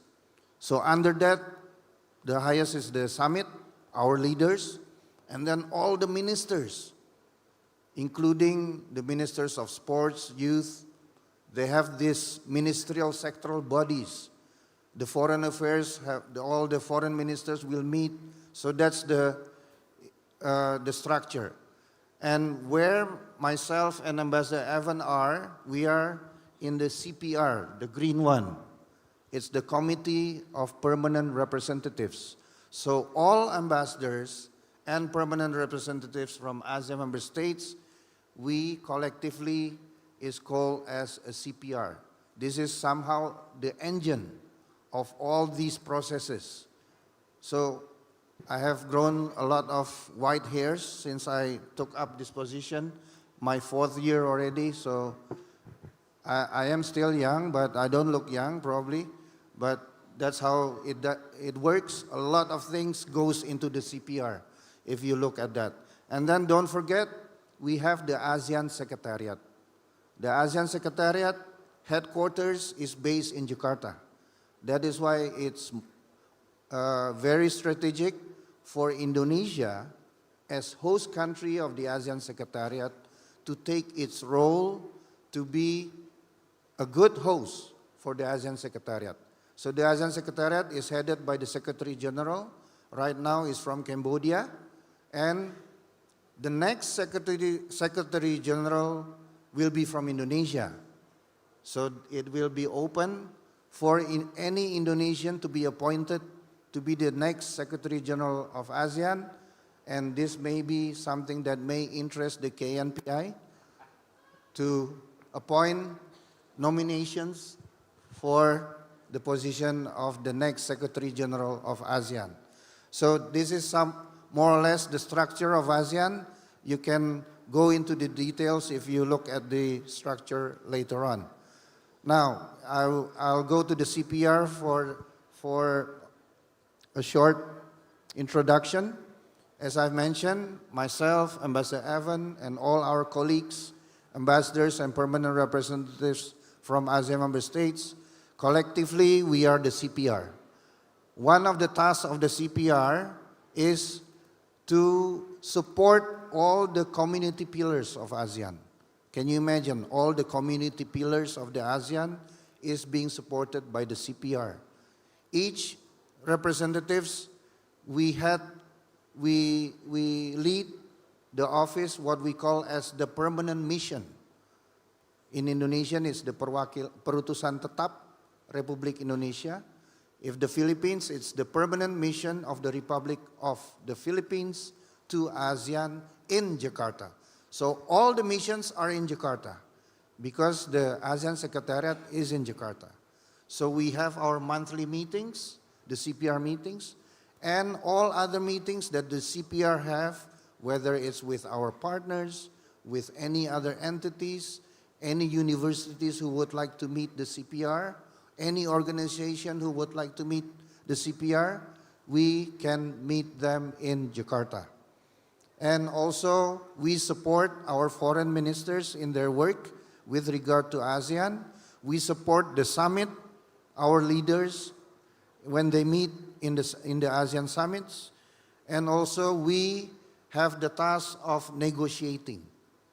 We negotiate the outcomes of ASEAN summits or foreign ministers' meetings. It's all being done in the CPR.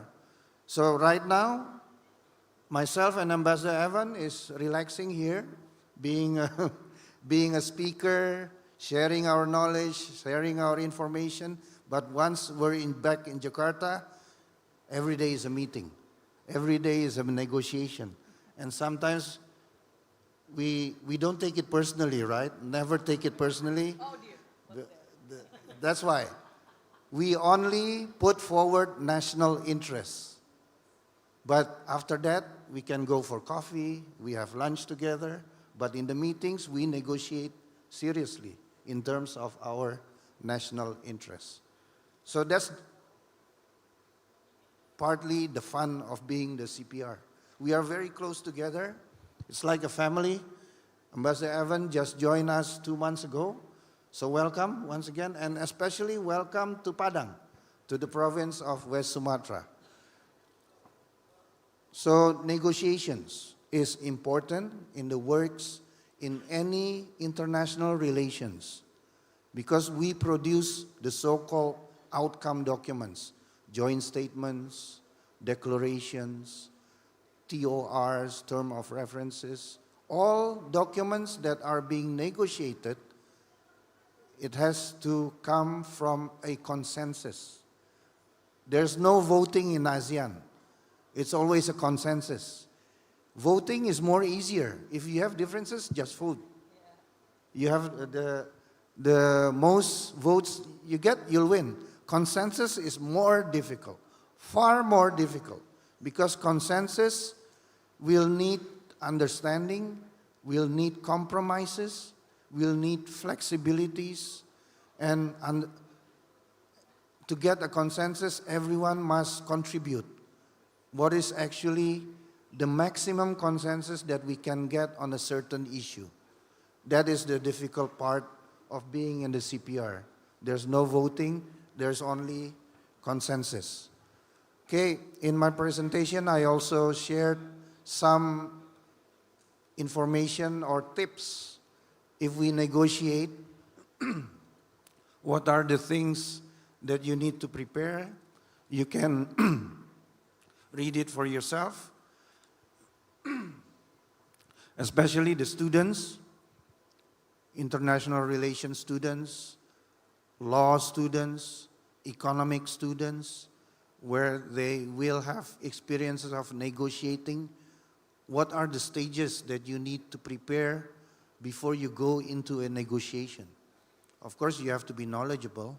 You have to know all the related information that you need to negotiate.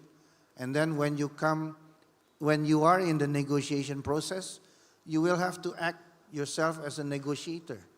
Are you a nice negotiator? Are you a firm negotiator? Are you a flexible negotiator? You can all make yourself in accordance to the specific situation of the negotiation. And then, what is the next? Okay, now let me touch upon Indonesia's role in ASEAN so far. We have been chair in 1976. That's the first chair of ASEAN, 1976, in Bali. So before that, 1967, 1976, there was no such mechanism as a chair. The first chair was established in 1976. Every year it will rotate alphabetically. So that's why after Malaysia, it will be the Philippines, because of certain consideration with regard to the situation in Myanmar. It should have been Myanmar, but we had the consensus that it will be Malaysia and then the Philippines. So we have been chair for 5 times, 96, 2003, 2011, and just recently, 2 years ago in 2023. And I am proud to say, since it will strengthen my capacity, my knowledge about ASEAN, I've been involved in the chairship of ASEAN of Indonesia since 2003. So I was there in 2003, I was there in 2011, and I was also there in 2023. And I hope that I won't be there for the next Indonesian chairmanship, because by that time I should be retiring. So Indonesia has significantly continued to take the role as much as possible to contribute to the progress of ASEAN. Of course, together with all our ASEAN member states. But the most important thing in ASEAN, in my view, is that we should have these creative ideas, new ideas that is workable to be introduced in ASEAN. So for instance, in 2023, we came up with ASEAN Matters, which is we want to re-emphasize the importance of ASEAN, re-emphasize the importance of ASEAN, that ASEAN matters. ASEAN really matters in terms of our diplomatic relationships between ASEAN, but the most simple aspect of it, people to people connections among ASEAN members. Because in the ASEAN community, we have committed one identity, one community, one vision. That notion we need to continue to work together so that the bonds between ASEAN people really transpires, is really felt by each one of us as members of ASEAN. And then we also came up with the initiative that ASEAN should be an epicentrum of growth. Epicentrum of growth. The center of growth, at least for the Indo-Pacific region, if not for the global world, but at least for the Indo-Pacific region, and also that we can contribute to the growth of the global economy. And the last is about the ASEAN outlook on the Indo-Pacific, which is the AYP. I think all students should know the basic concept of the AYP, the ASEAN outlook on the Indo-Pacific, which is how ASEAN looks beyond the ASEAN region. The nearest beyond ASEAN region is Indo-Pacific. Indo-Pacific, Indian Ocean until the Pacific Ocean. That is beyond ASEAN. That is the future. And we have started to look on our future, which is the AYP.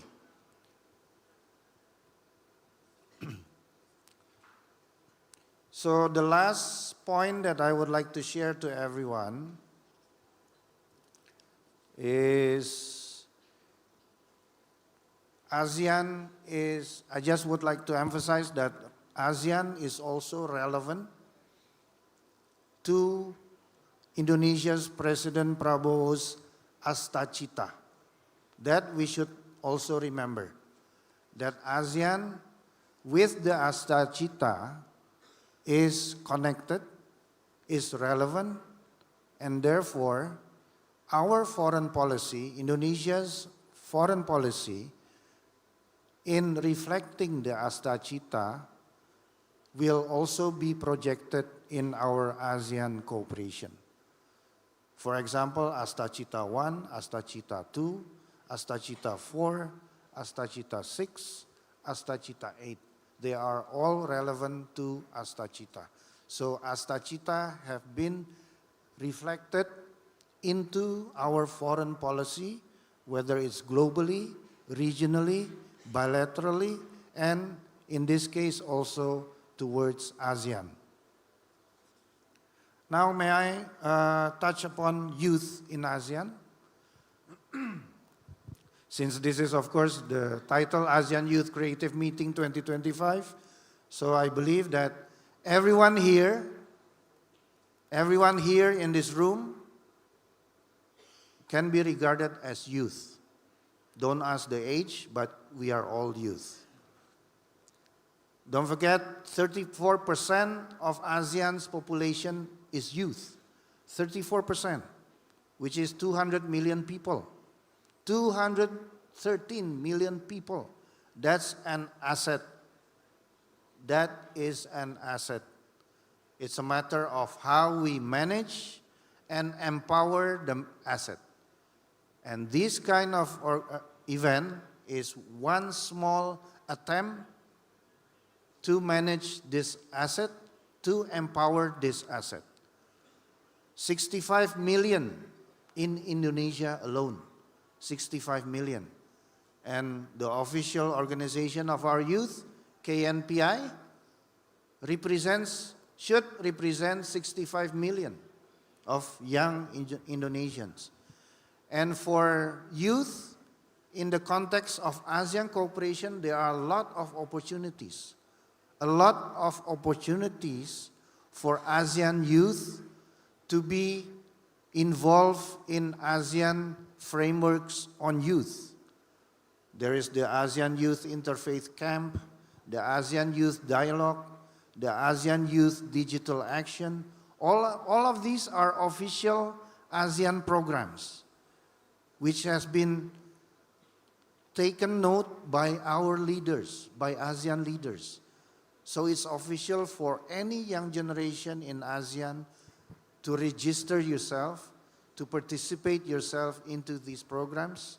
There are other ASEAN programs with our partners, with ASEAN partners, such as with the +3, with Japan, with China, with the Republic of Korea. These have been regular youth programs within ASEAN. And again, the most important information that you should know, you just need to click a couple of clicks for you to find this information and for you to get involved with the programs. So I said before that this is the last point. I hope it is the last point. Okay, now the very last point. Looking ahead, as I mentioned earlier, next year, Ambassador Evan will be my chair. I should behave myself towards her. If not, she will create further problems for me. So We are all looking forward to the Philippines chairship in 2026. They have come up with the logo. Later on, I believe Ambassador Evan will share the meaning of this logo. And the theme of the Philippines chairship is navigating our future together.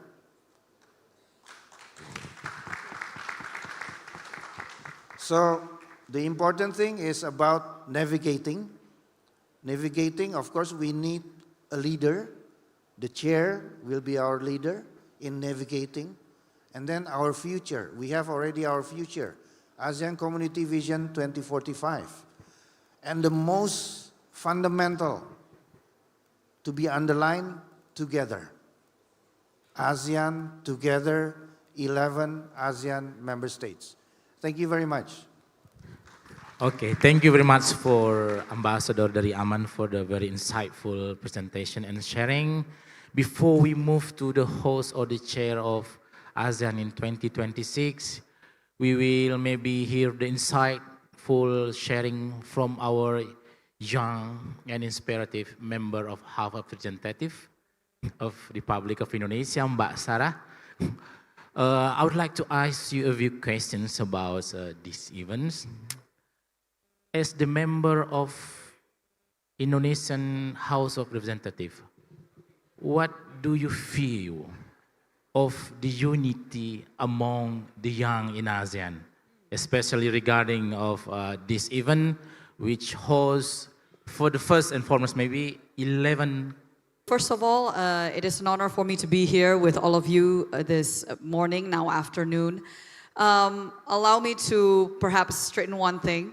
I accepted the invitation as a public figure of Indonesia, not as a member of parliament, because I have not actually decided whether I'm going back or not. Okay. Okay, so I am not officially, or officially I am technically back, but I have yet to decide whether or not I am going to accept the rejection of my resignation. So that's number one. Number two, as to your question on how I see the ASEAN youth, I would like to actually not necessarily challenge, but and not correct, but perhaps to look at the data a little bit differently.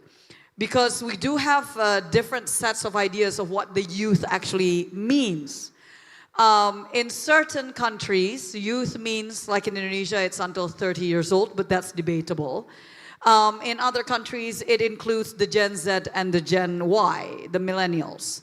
So if we look at the Gen Zs and the Gen Ys, the millennials and the Gen Zs, that would mean that it constitutes 53% of Indonesia's population.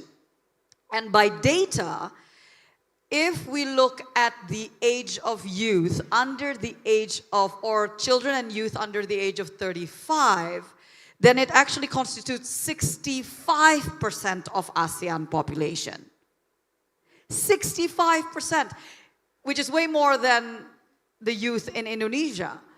Which means I would like to ask all of you, representatives of your countries, the 11, I think it's 10, because I think Brunei did not get the green light to attend the event here. But 10 to 11 countries being represented, one, it means that we actually hold the control, right? Whether or not you live in a country that has a populist regime, still the voice of the people is what should drive the policies. What would drive what is at the best interest of each of our countries.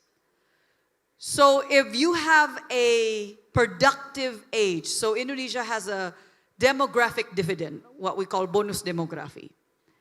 Having a demographic dividend puts us at a big advantage in comparison to other countries that have an aging population.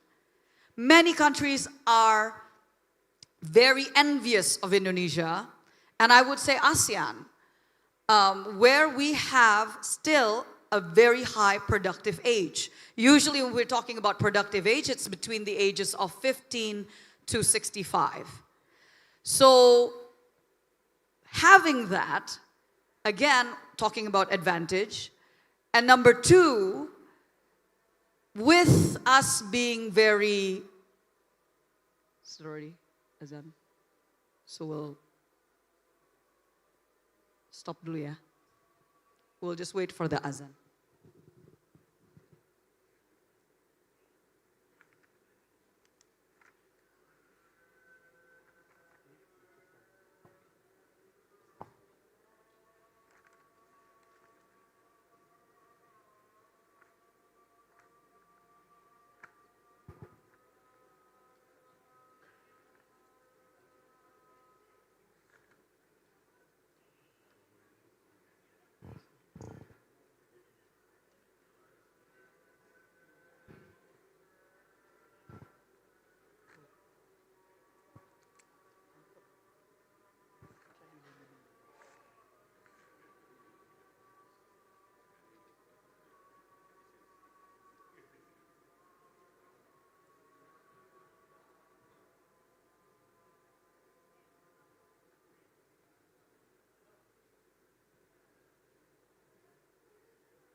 Oke, silakan Mbak Sarah.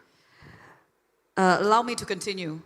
So, as I said, one is that we have the advantage. The youth in every single one of our countries have a very large voice to decide how our countries and ASEAN, obviously, would go forth in the future. Number two, I want to highlight that, and this is what I mentioned at the World Economic Forum in Summer Davos in June this year in Tianjin, China, that Asia's century is far from being at risk. And part of that is because of, I would say, two things.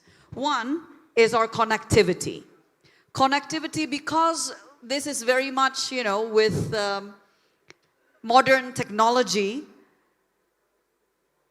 we are only a call away. I don't think we have any excuse to be isolated from each other. But with countries as big as Indonesia, it is so easy for the youths of Indonesia to be inward looking. We have enough problems here. We have problems with jobs, with future jobs, with sustainability, climate crisis, mining, da-da-da-da-da-da. If we continue to look at the problems we have in this country or in each of our countries, then yes, we won't have a deficit of problems to face. And I think that is true for any one of our countries here in ASEAN. But with ASEAN, especially having a meeting such as this one, the ASEAN Youth Creative Meeting, or even the ASEAN Youth Meeting in general, or the G20, any of those are an excellent opportunity to network. For example, for this event, I was asked by the organizing committee if I could help to get a speaker from one of the other ASEAN countries. And I was able to call a former member of parliament, a friend of mine from Thailand, who was able to give a recommendation for FICO to be able to be here with us. Having that connection and network within our region will really help one another, because when other countries from Europe or from the Americas look at any one of us as a country, it's not just as one country, but as a region. So Indonesia cannot move forward without looking at Malaysia and Singapore. Philippines will not be able to be isolated from what's going on in other countries in its region, around it. We are a global community. And the neighborhood that we are in is Southeast Asia. So having the connectivity is crucial. And the second point that I want to highlight in terms of the advantage going forward, or third thing I would think, I mentioned at the World Economic Forum on soft power. So in Tianjin, China, I mentioned that Asia's century is not at risk because we have our demographic dividend and scalability, which means scalability, and creativity. Because we're talking about the Youth Creative Meeting. Creativity is our region's new competitive advantage. I said that the new oil or gold going ahead is not necessarily in mining only, but it is in intellectual property. It is a mine that can be mined endlessly. We have an unlimited supply of intellectual property. The only thing necessary is creativity. So that is our region's new competitive advantage. It is how ASEAN can lead, not by copying the world, but by inspiring it. So if us, the youth, with the advantage of having, Indonesia is basically not a voting society. We are a consensus-driven society. So ASEAN is very much doing what Indonesia's already been doing, which is musyawarah mufakat. It means that nobody gets left behind.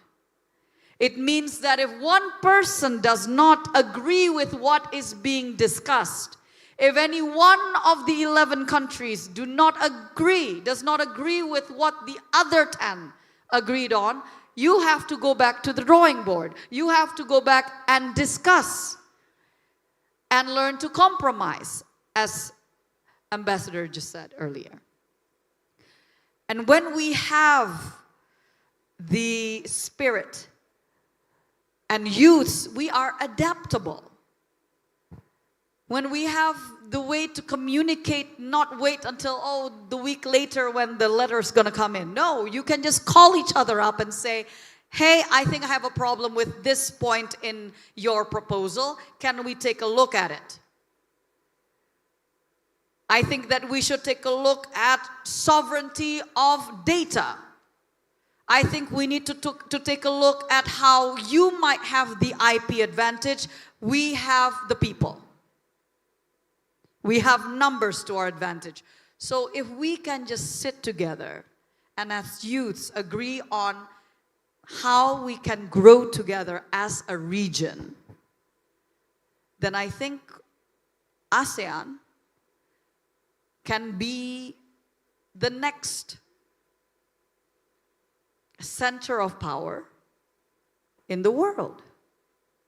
With everything else that's going on geopolitically around the world, we have a big advantage as long as we can look towards one another instead of just looking inwardly. So, I will end there. I will have to apologize. I might need to go in about 15 minutes because I do have another appointment to get to, but it has been a pleasure, and I will please allow you to continue. Thank you very much. Okay, thank you, Mbak Sarah, for the very insightful ideas and sharing. And as Mbak Sarah said earlier, ASEAN will be the next center of powers. And I think it will be the homework of the next chair of the ASEAN. So I would like to move to Her Excellency Ambassador Evan to share about the idea behind the Philippines chairmanships in 2026. Thank you, Dr. Yusra. And good morning or good afternoon to all our colleagues here. The Minister of Youth and Sports Representative, Regional Deputy Speaker Satria, Mayor Fadli Amran, Ibu Rahayu Saraswati, Ambassador Derry, Mr. Panjaitan, KNPI Chair, and of course, Rector Dr. Efa Yonedi of Andalas University.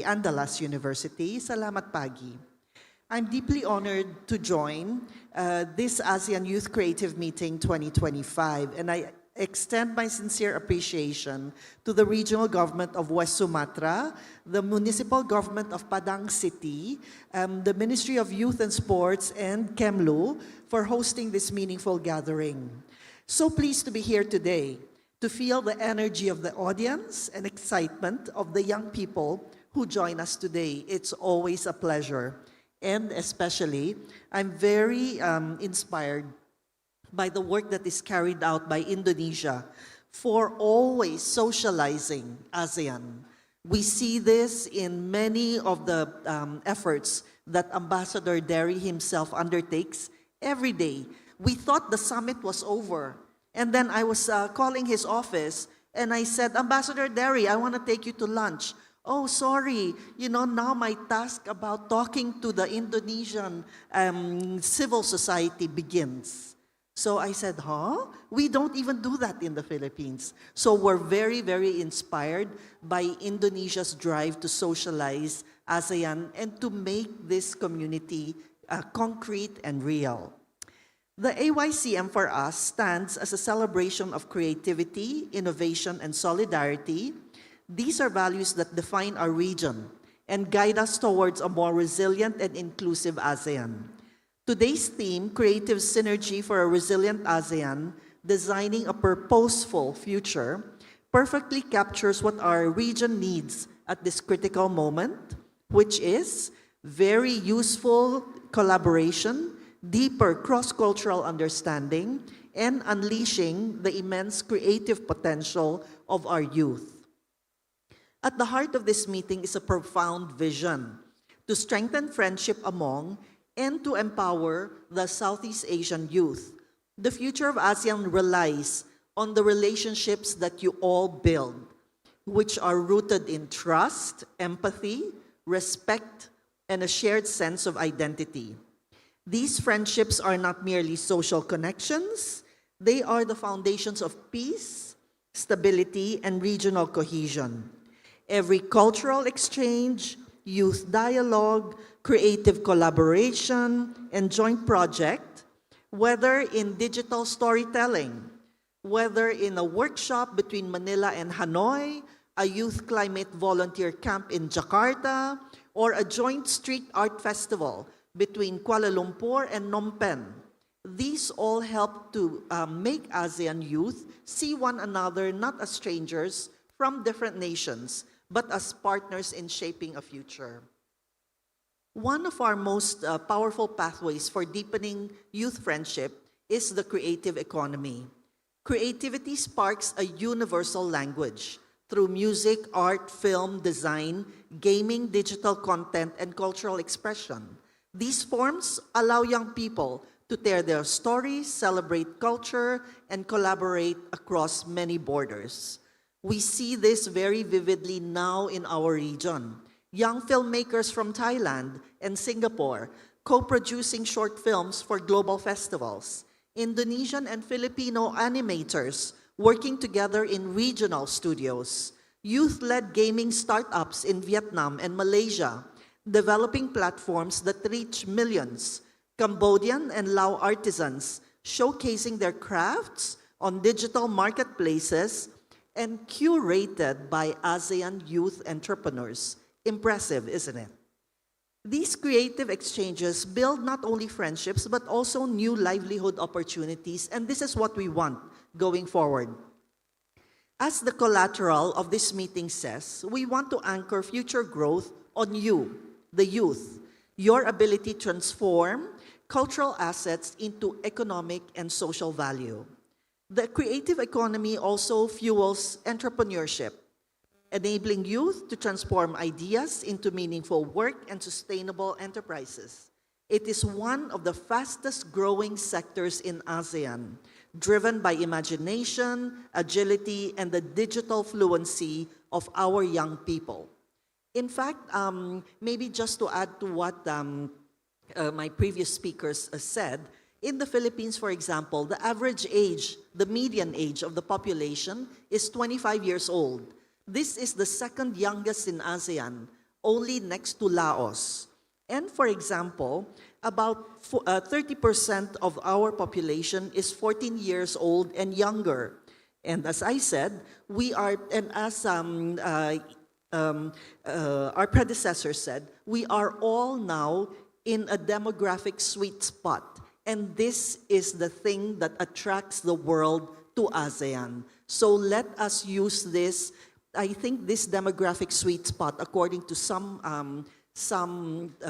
estimates, will last for the next 30 to 40 years. So let us take advantage of that. To harness this momentum, we must continue to build platforms for showcasing youth innovation, cultural expression, such as regional film showcases and design expos. Strengthen ecosystems that provide skills, financing, mentorship, and market access, including through incubators and youth startup grants.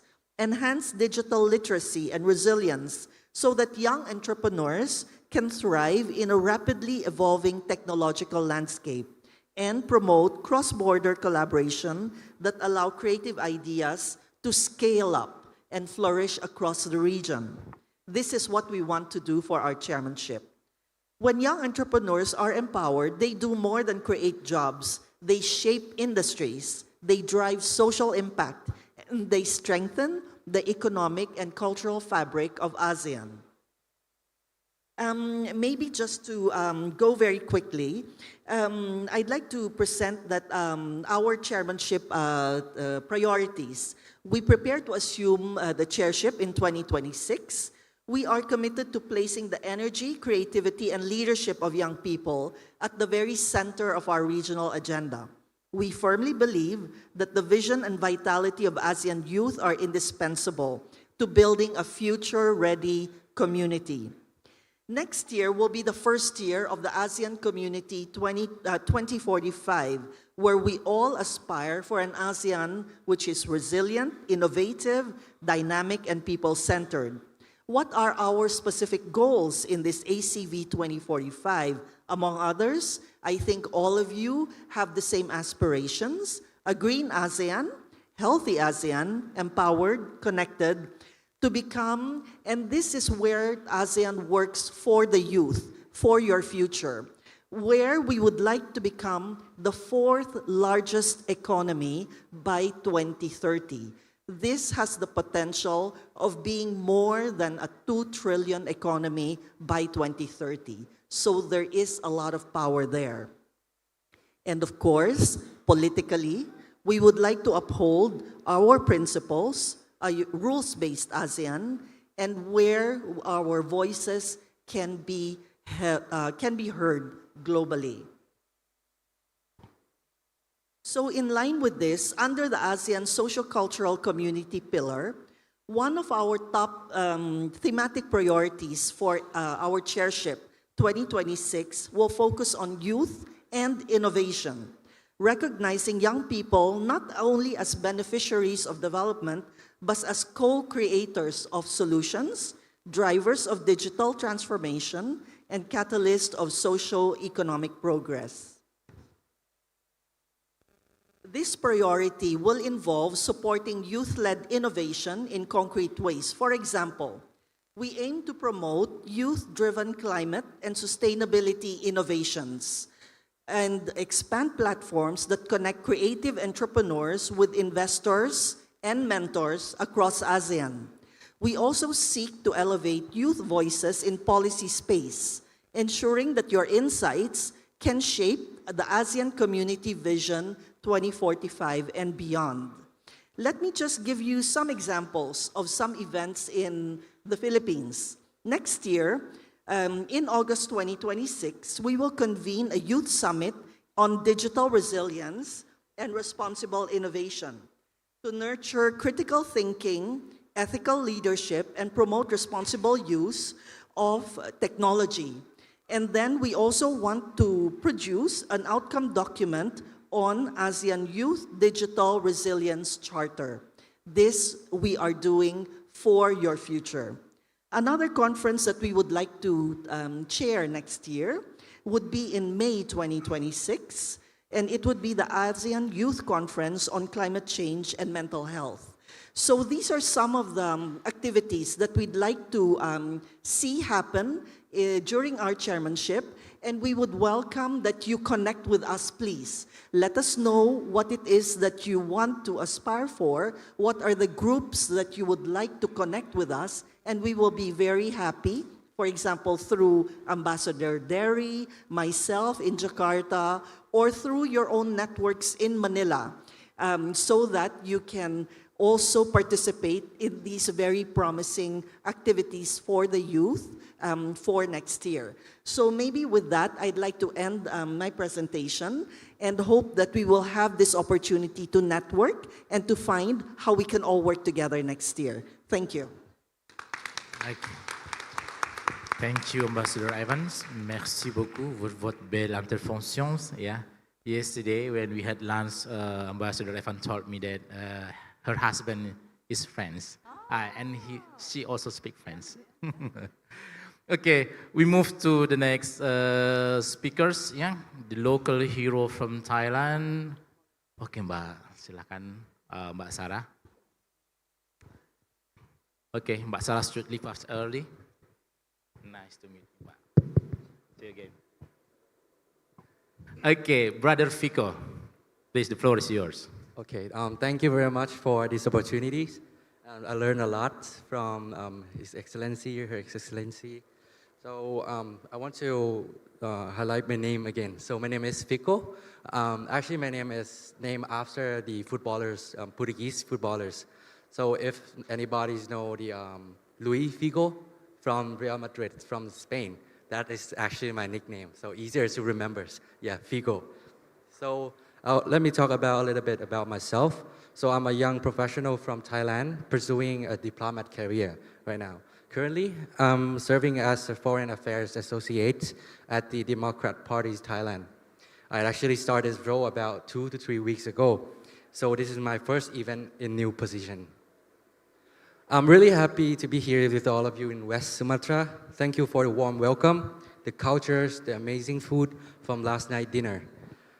I learned that Indonesian food comes in only 2 types, which is delicious and even more delicious. So everything here is already feel like creative energy boosters now. So joining with youth from across ASEAN is honestly inspiring. We are from different countries, but at the end of the day, we share the same challenges, the same dreams, and the same responsibilities.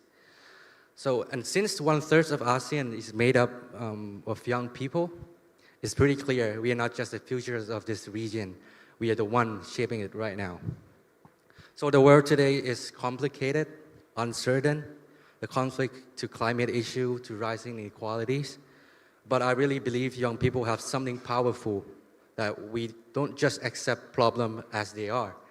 We question them, we challenge them, and we create new ways to solve them. That is the best part of being youth in this era. For me, peace building has been a big part of journey in Thailand.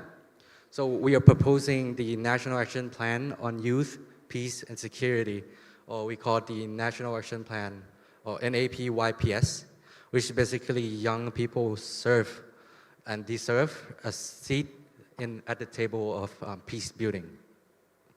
And what inspired my initiative, we come with the colleagues to bringing up Bridgepoint for Peace that I would like to invite all of you to become a partners and collaborate in Thailand.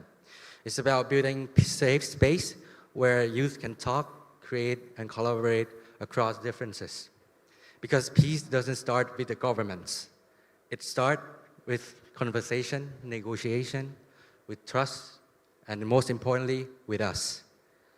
And that brings me here today, that this meeting isn't just another event. It's a chance to connect, to share ideas, and to create real collaboration across borders. What we built this week doesn't have to end here. We can actually take it home, work together, and make something bigger.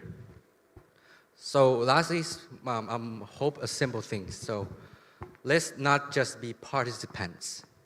Let's be partners today. Let's come up with projects, campaigns, or even action that unite our communities, because ASEAN becomes stronger when young people move together creatively, peacefully, and with purpose.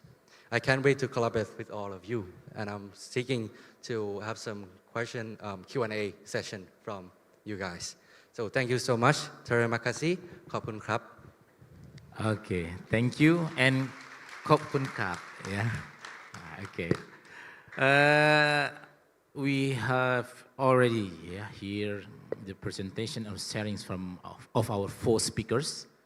Now we begin the questions and answer sessions. Maybe it will be not long, maybe only for 1 sessions only, and it will be only for 5 questions. Yeah, and I would like to remind you,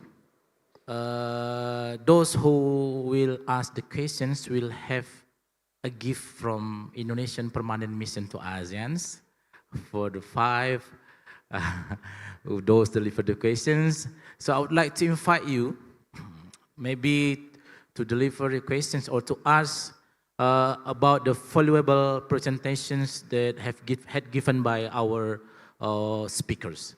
Okay, we start the questions and answer sessions. Please raise your hands. Okay, those in the back, the second, 3, 4, another ones. The lady. Okay, we have 5 already. So okay. the gift is only for questions which is easy. Yeah, which is easy. Okay. If it's difficult, then I will tell my colleagues not to give it. Okay. Okay, please come and maybe committee, can you move the mic to the... Okay. Ya, tolong bantu mic-nya. Mungkin bisa dia. Okay.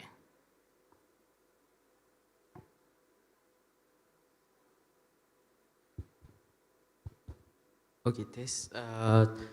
First of all, thank you for the presentations, the ambassadors to ASEAN and the speakers. My name is Putasit Pengsawat, the delegates from Lao PTR. So I'm representing the International Relations Department, Faculty of Law and Political Science, National University of Laos. So I'm really interesting about ASEAN, and my questions is rooted in the real reality of the ASEAN's fundamental principle of unity in diversity, which also presents our greatest challenge. So first question is, what is the most difficult, long-standing issue, whether it's closing the economic development gap or strengthening ASEAN creativity in global affairs, that we ASEAN still struggling to fully resolve despite years of effort? And furthermore, the second question, as we are the next generations that will inherit of the ASEAN community, like ASEAN Community Vision 2045, how can we, the ASEAN youth, knowing these persistent challenges, best prepare ourselves now to be the effective future leaders who can successfully bridge our differences and finalize this solution for the upcoming generations? So that will be my 2 questions. Could be any guest speakers. Okay, yeah. Thank you so much. Thank and you so the much. next, okay. So to answer first or the next question? The next question or to answer first? Next questions. Okay. Okay, thank you for the speakers. I'm really appreciated that invited here. I'm Arif Rashidi. I'm delegation from Indonesia. I'm now currently serve as a head of foreign affairs in the Indonesian National Youth Council, DPP KNPI. I'm also serve now as a country manager for US Dairy Export Council. So my question for Ambassador Dairy or Ms. Evangeline Tiong. So you mentioned earlier about digital as well as how can ASEAN Secretariat help young entrepreneurs scale their digital ideas across borders. So my question is, I mean, my colleague is given very hard question. Now I just would like to have a very easy question. So my first question is, what are the top challenges faced by ASEAN Secretariat, by ASEAN youth entrepreneurs in this digitalization era? I mean, how can ASEAN youth create the real impact, not just a conversation, not just conference, not just seminars, not just FGDs. I mean, we would like to hear how can ASEAN youth create real impact from Ambassador or Evangeline Tiong. My second question, you mentioned earlier about the sustainability. So my question would, what kind of cross-border collaboration is most needed for ASEAN youth to create meaningful and of course measurable sustainability impact? Okay, thank you. Okay, thank you. We move to the next participants. Okay. Yang di tengah jilbab hitam ya. Itu. We have 3 in this side and 2 in this side, I think. Okay. Assalamualaikum warahmatullahi wabarakatuh. So good afternoon, Your Excellencies and distinguished speakers. So thank you for the very inspiring and insightful session today. So it's about first of all, my name is Mesdina Nurhaliza. I'm international relations student from Andalas University.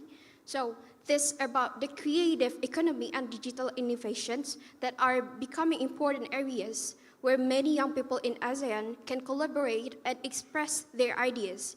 But in reality, not all youth have equal access to technology or creative platforms, especially in countries with a larger development gaps. So in these situations, how can ASEAN countries work together to improve equal access for young people? And how can the creative economy be used to build a stronger sense of ASEAN identity while encouraging cross-border cooperations among youth? So that's all from me. Thank you. Okay. Move to the next in the side di sebelah sini. 2 lagi kayaknya ya. Tadi siapa saja? Ada Dimas di belakang dan those who in white t-shirt ya. Silakan.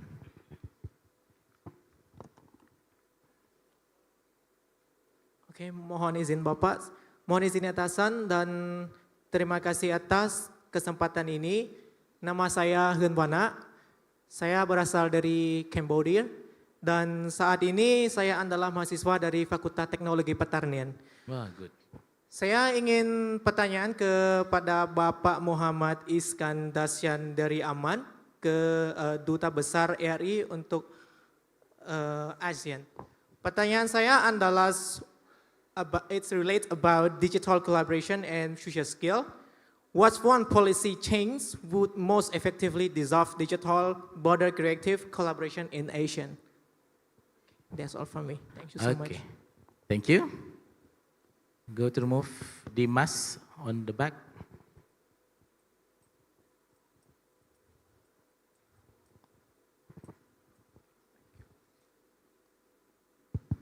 Okay, first of all, thank you for the amazing speeches, Excellencies. My name is Dimas Rafa Albani, or for short, you can call me Rafa. So my question is basically on your Excellencies' expertise on diplomatic or maybe your experience in the ASEAN Secretariat. So in one of the His Excellency Mr.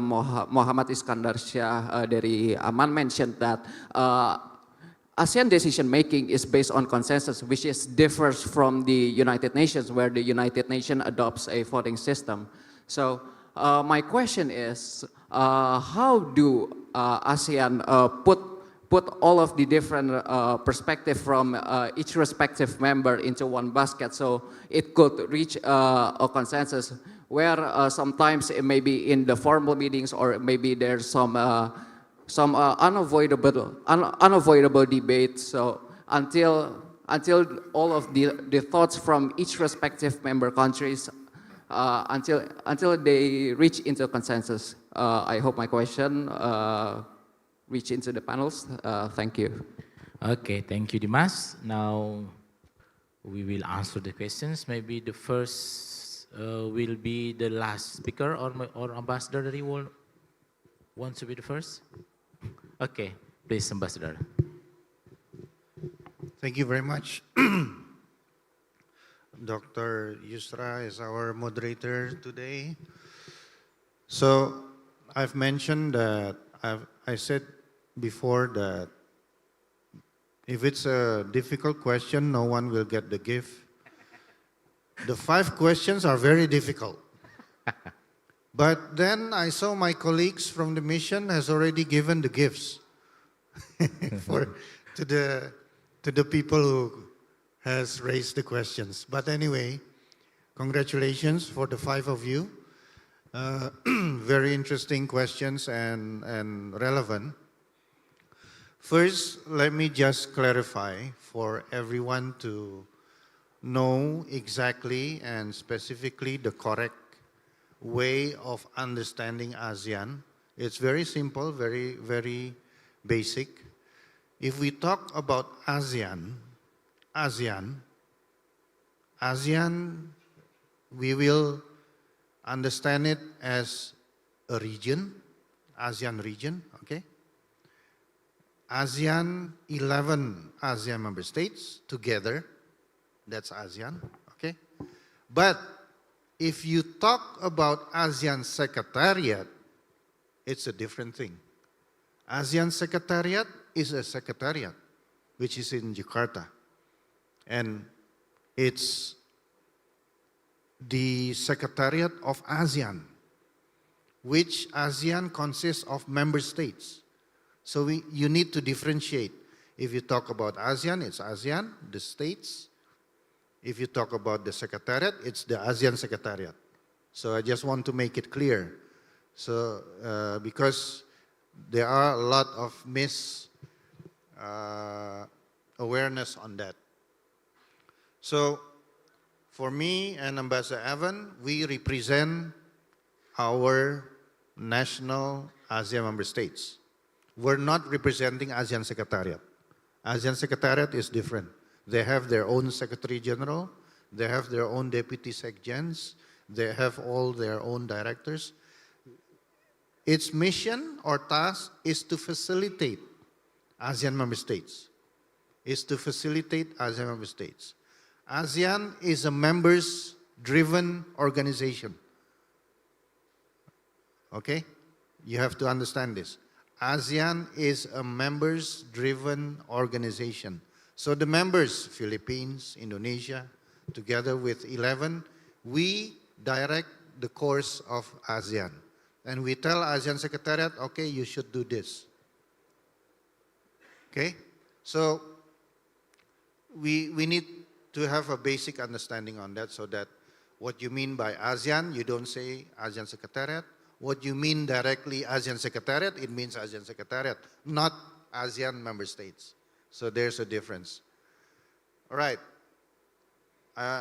I'm raising this because while I'm saying it, I'm thinking what to say on the questions. How to respond to the questions. So let me go to my colleague from Lao PDR. Thank you very much. Welcome to Padang, to West Sumatra. I think it's about most difficult issues. Well, there are a number of issues which are very sensitive, very politically based issues within ASEAN, whether it's in the political security, whether even in the economic pillar, even in the socio-cultural pillar. We have certain issues that in ASEAN we need to have this utmost understanding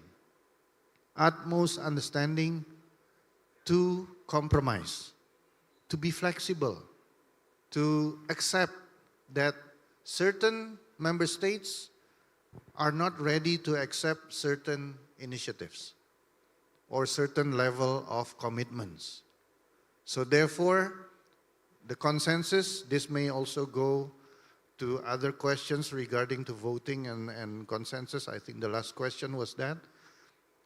In consensus, why it is difficult, because let's say the ones who has different views, they will have to find a common ground, the landing zone of agreement. That's the difficult part. It's to persuade certain parties, certain countries. Can you accept this? No, we cannot at this point of time. Okay, what kind of level of comfort that you can accept? We need to find those solutions. That is the difficult part of a consensus rather than voting. Voting is clear. You accept this or not? Yes, no. Consensus is different. We cannot accept this. Okay, we find the best solution, the best formulation where everyone can agree. So flexibility from certain member states, compromises from certain member states, understanding from certain member states, then we get a certain level of comfort that everyone can accept and be happy with it. Any result, any decisions, political decisions, I'm very sure that not everyone will be happy. But everyone can understand that at this point of time, that is the best that we can get. That is the best agreement that we can get at this point of time. Maybe in another 2 or 5 years, then we can revisit the issue and get a higher level of commitment. So that's how it works. You just cannot go straight to the end goal that you want if there are still resistance or problems that certain ASEAN member states have. Okay?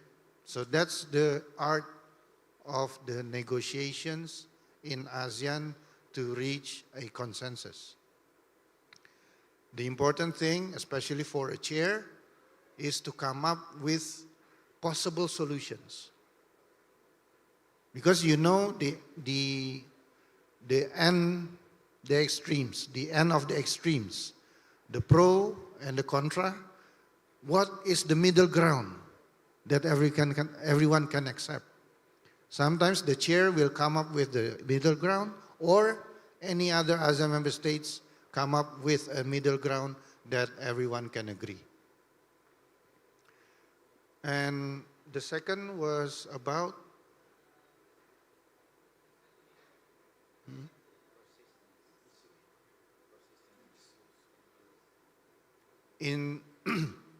so in general, let me just respond to everyone.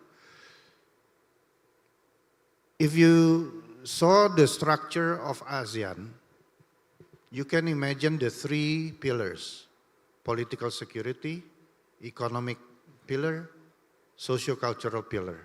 That's the main pillars. But inside, let's say, economic pillar, there are sub-pillars, sub-elements in that pillar: trade, investment, finance, small and medium enterprises. You name it, anything in the economic field, it's in that pillar. Socio-cultural, education, tourism, youth, sports, they are all in that pillar.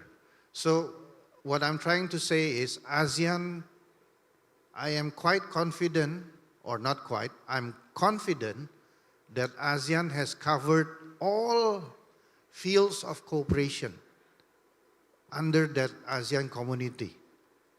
All field of cooperation is being taken care of ASEAN.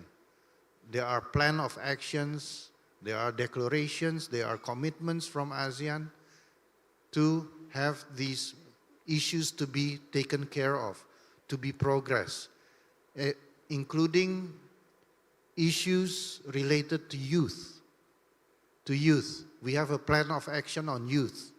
We have ASEAN cooperation on youth with partners, external partners. We have with the US, we have with the UK, we have with the European Union, the China, Korea, Japan. We have with Australia, we have with India, we have with Russia. A lot of programs if we talk about youth empowerment. So there was a question, how can the youth be more contributive in these programs? Of course, the first is for you. So now I would also like to advise our young generation. I think governments, I think countries have already provided the best that they can at this point of time. All the programs, all the opportunities, all the projects, all the undertakings that is available for the youth to participate. It's there. It's a matter for the youth, yourselves, to find out this information. How?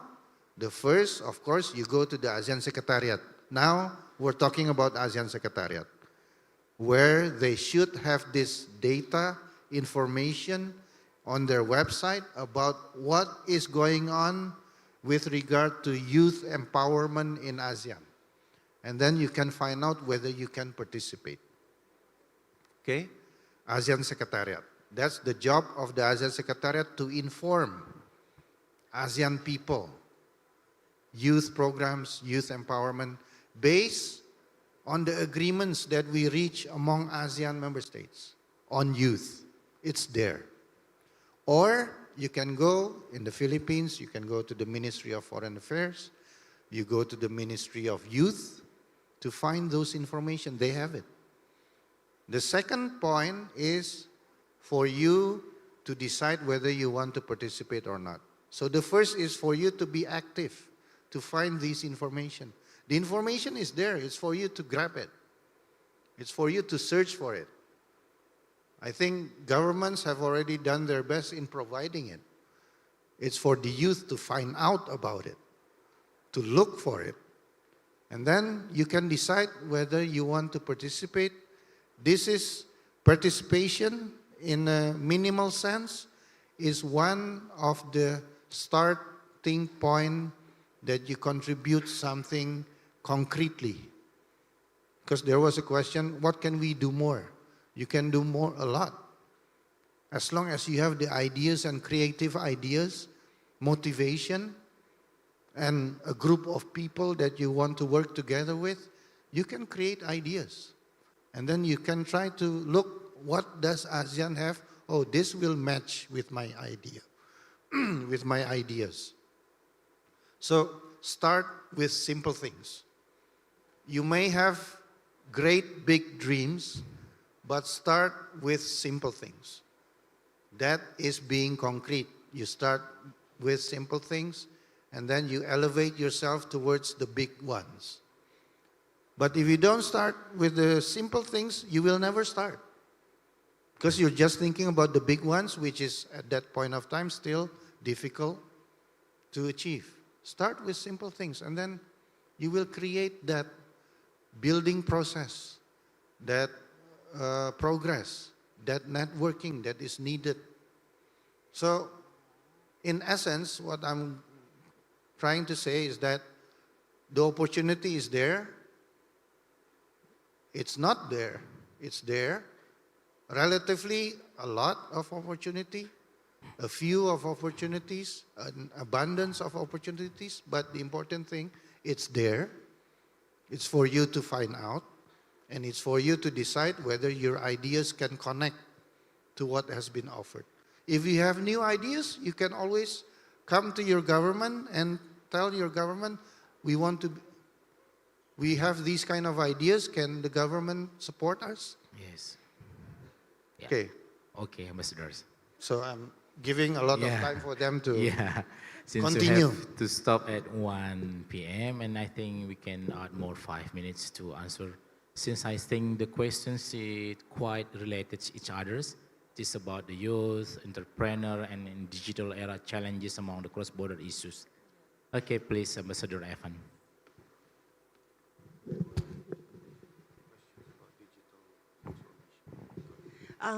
Thank you very much. I think I'll just answer very briefly on three big groups. Number one, I think for ASEAN, just to reinforce what Ambassador Derry said, you have to look at context and age.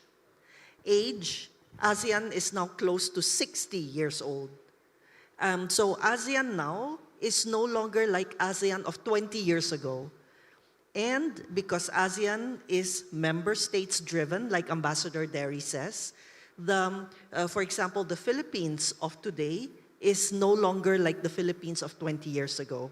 For example, our voting in 2022, about 46% of the voting population was made up of millennials and Gen Z.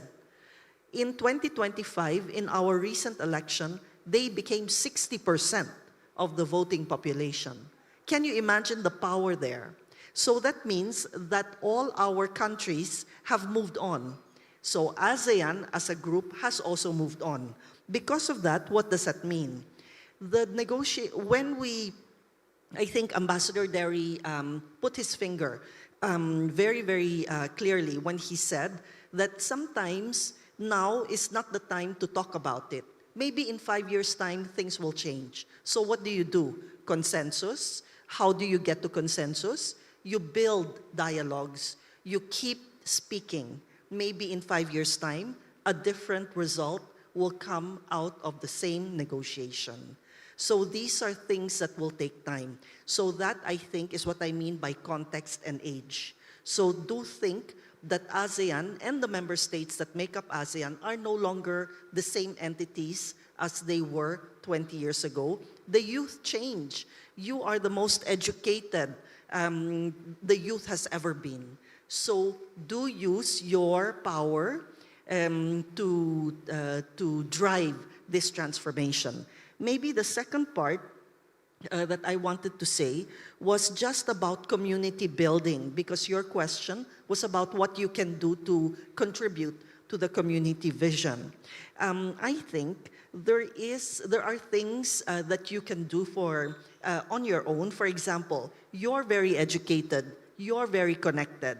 You have the power to network with each other. Before, we always had to go to the post office, mail a letter, put a stamp, mail a letter. Then it takes us 1 month before we get the answer. Now you get it in 30 seconds. This is such a radically different time. So you have the power to be educated. You have a power to be connected. You also have your own natural creativity. So do dive into that. And as Ambassador Derry said, the government will give you the structure. We will build the infrastructure. We will build the financial connections. We will put in the necessary pipelines. We will put in the necessary cables that you need so that you can do what you do best. So I think this is one of the ways that the youth should contribute to the community vision. The government will put in the infrastructure, we will put in the hard assets, but you put in the soft assets, and do not stop learning, do not stop connecting. I think for digital, maybe just the last point, for digital, the Philippine chairmanship will be very, very focused on digital and on AI. This is why earlier we announced that we would like to have a youth summit on, for example, ethical and responsible use of digital technology. Because we all know, we all have all been there, that digital can help, but it can also do harm. So we would like to harness this power and make sure that everyone profits and benefits from it, and there is no harm done to any one of us. So this is what we would like to contribute very simply to our digital future through our chairmanship. So again, there is an ASEAN, we are developing the ASEAN Philippines website. For now, it is already partly populated, but still not very. Do search it. That website is already up and running. Last point, navigating the future together. I think Ambassador Derry has already spoken quite eloquently earlier. You will see when you go into the website, the logo of the Philippines, which is a boat on a wave, and it has a rice stalk with 11 leaves. So the 11 represent ASEAN. The vessel represents that all of us are in this together.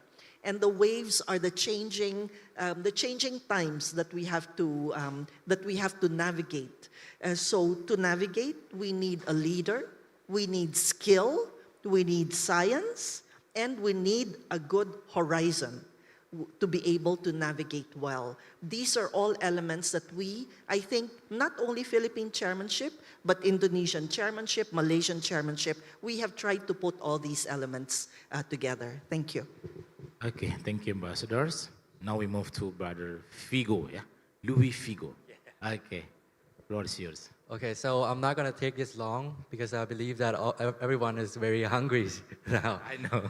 Okay, so I'm going to talk about the second questions about the tangible outcome of what we can really do, not just convening or just negotiating or have just conversation.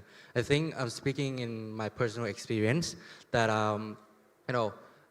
first of all, I would like to thank you to underscore the importance, the opportunities that young people have nowadays, and also the capability that young people could really raise nowadays.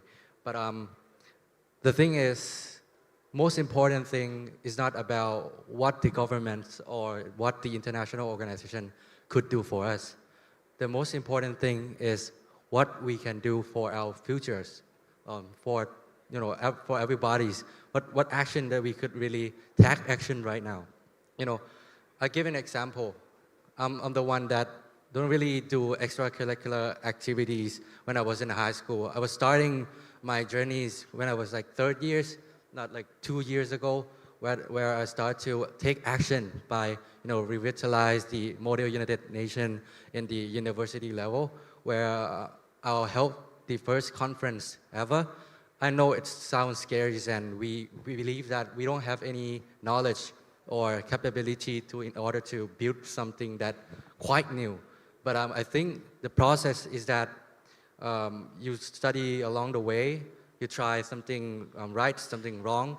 This is the fun part of building something bigger.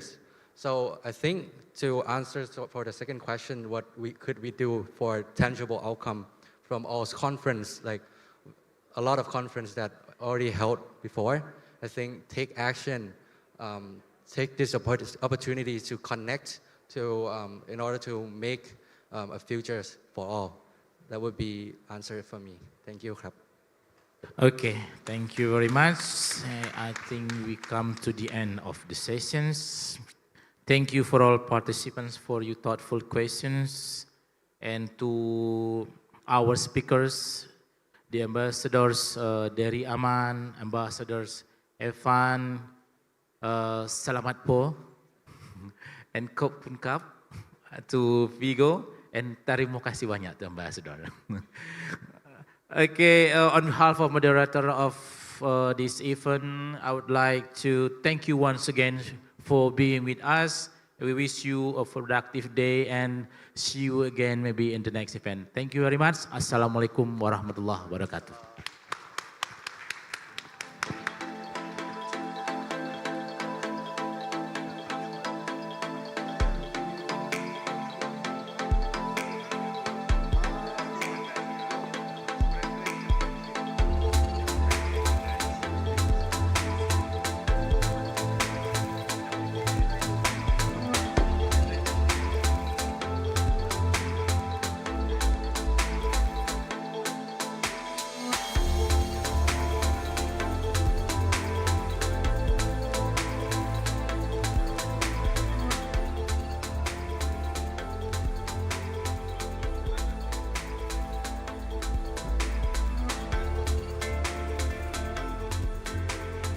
Okay. Thank you so much. We say to the all speakers, and they give us about the new perspective, a new collaboration between the ASEAN country. We would like to say thank you and have a good time. And then after this session, you will held by the committee of the ASEAN Youth Creative Meeting 2025. And also we want to talk and want to say to the all participants to take your refreshment in the front. And Chesa, that I got the point from the older speaker that said about the historical of the ASEAN, the committee of the ASEAN, and also the empowerment of youth of the ASEAN. Because right now, it's all about the cooperation and collaboration between the ASEAN country. When we are a young generation, this is collaboration is not just for the government, but this is also about the young generation in ASEAN countries. Okay. So may today's discussion about the ASEAN strengths and history remind us to the importance of unity and cooperation in our region. Dan tentunya kita semua berharap tentunya dengan diskusi yang sudah kita laksanakan dalam seminar hari ini juga membangun kolaborasi yang kuat antar kita tentunya dalam ASEAN dalam rangkaian acara hari ini di ASEAN Youth Creative Meeting 2025. Karena tentunya kita masih ada beberapa rangkaian acara lagi hingga di tanggal 26 di bulan November 2025 ini, Fikri. Betul sekali. Dan juga yang kami harapkan that we really hope after this event is not just only one event, it's not just today, but our relationship, it will be sustainable, Cesa. Okay, so also it's our honor for us to be here in front of the wonderful faces to be the host until the end of this event. And dan kita tidak terasa sudah di penghujung juga rangkaian kita pada hari ini, Fikri. Betul Tentunya sekali. dengan berakhirnya dari fokus discussion yang sudah kita bangun dan sudah kita laksanakan hari ini, maka berakhir pula rangkaian acara kita pada hari ini. Terima kasih banyak tentunya kepada panitia dan juga KNPI Sumatera Barat yang sudah menyelenggarakan acara yang luar biasa pada hari ini. Oke, kita beri tepuk tangan yang meriah untuk kita semua yang telah hadir pada siang hari ini sampai siang hari ini karena sangat-sangat penuh dengan pengetahuan baru dan new insight yang kita dapatkan dari seluruh speaker. Kita bisa mendapatkan point of view dari seluruh negara juga, Cesa. Oke, dan tentunya di akhir kata kami sebagai MC mohon maaf dan pamit undur diri. Thank you so much for you all attendance and thank you. That's all for our event. I'm Kaliski Cesa and my partner. Dan saya Muhammad Al-Fikri. Wabillahi taufiq wal hidayah. Wassalamualaikum warahmatullahi wabarakatuh.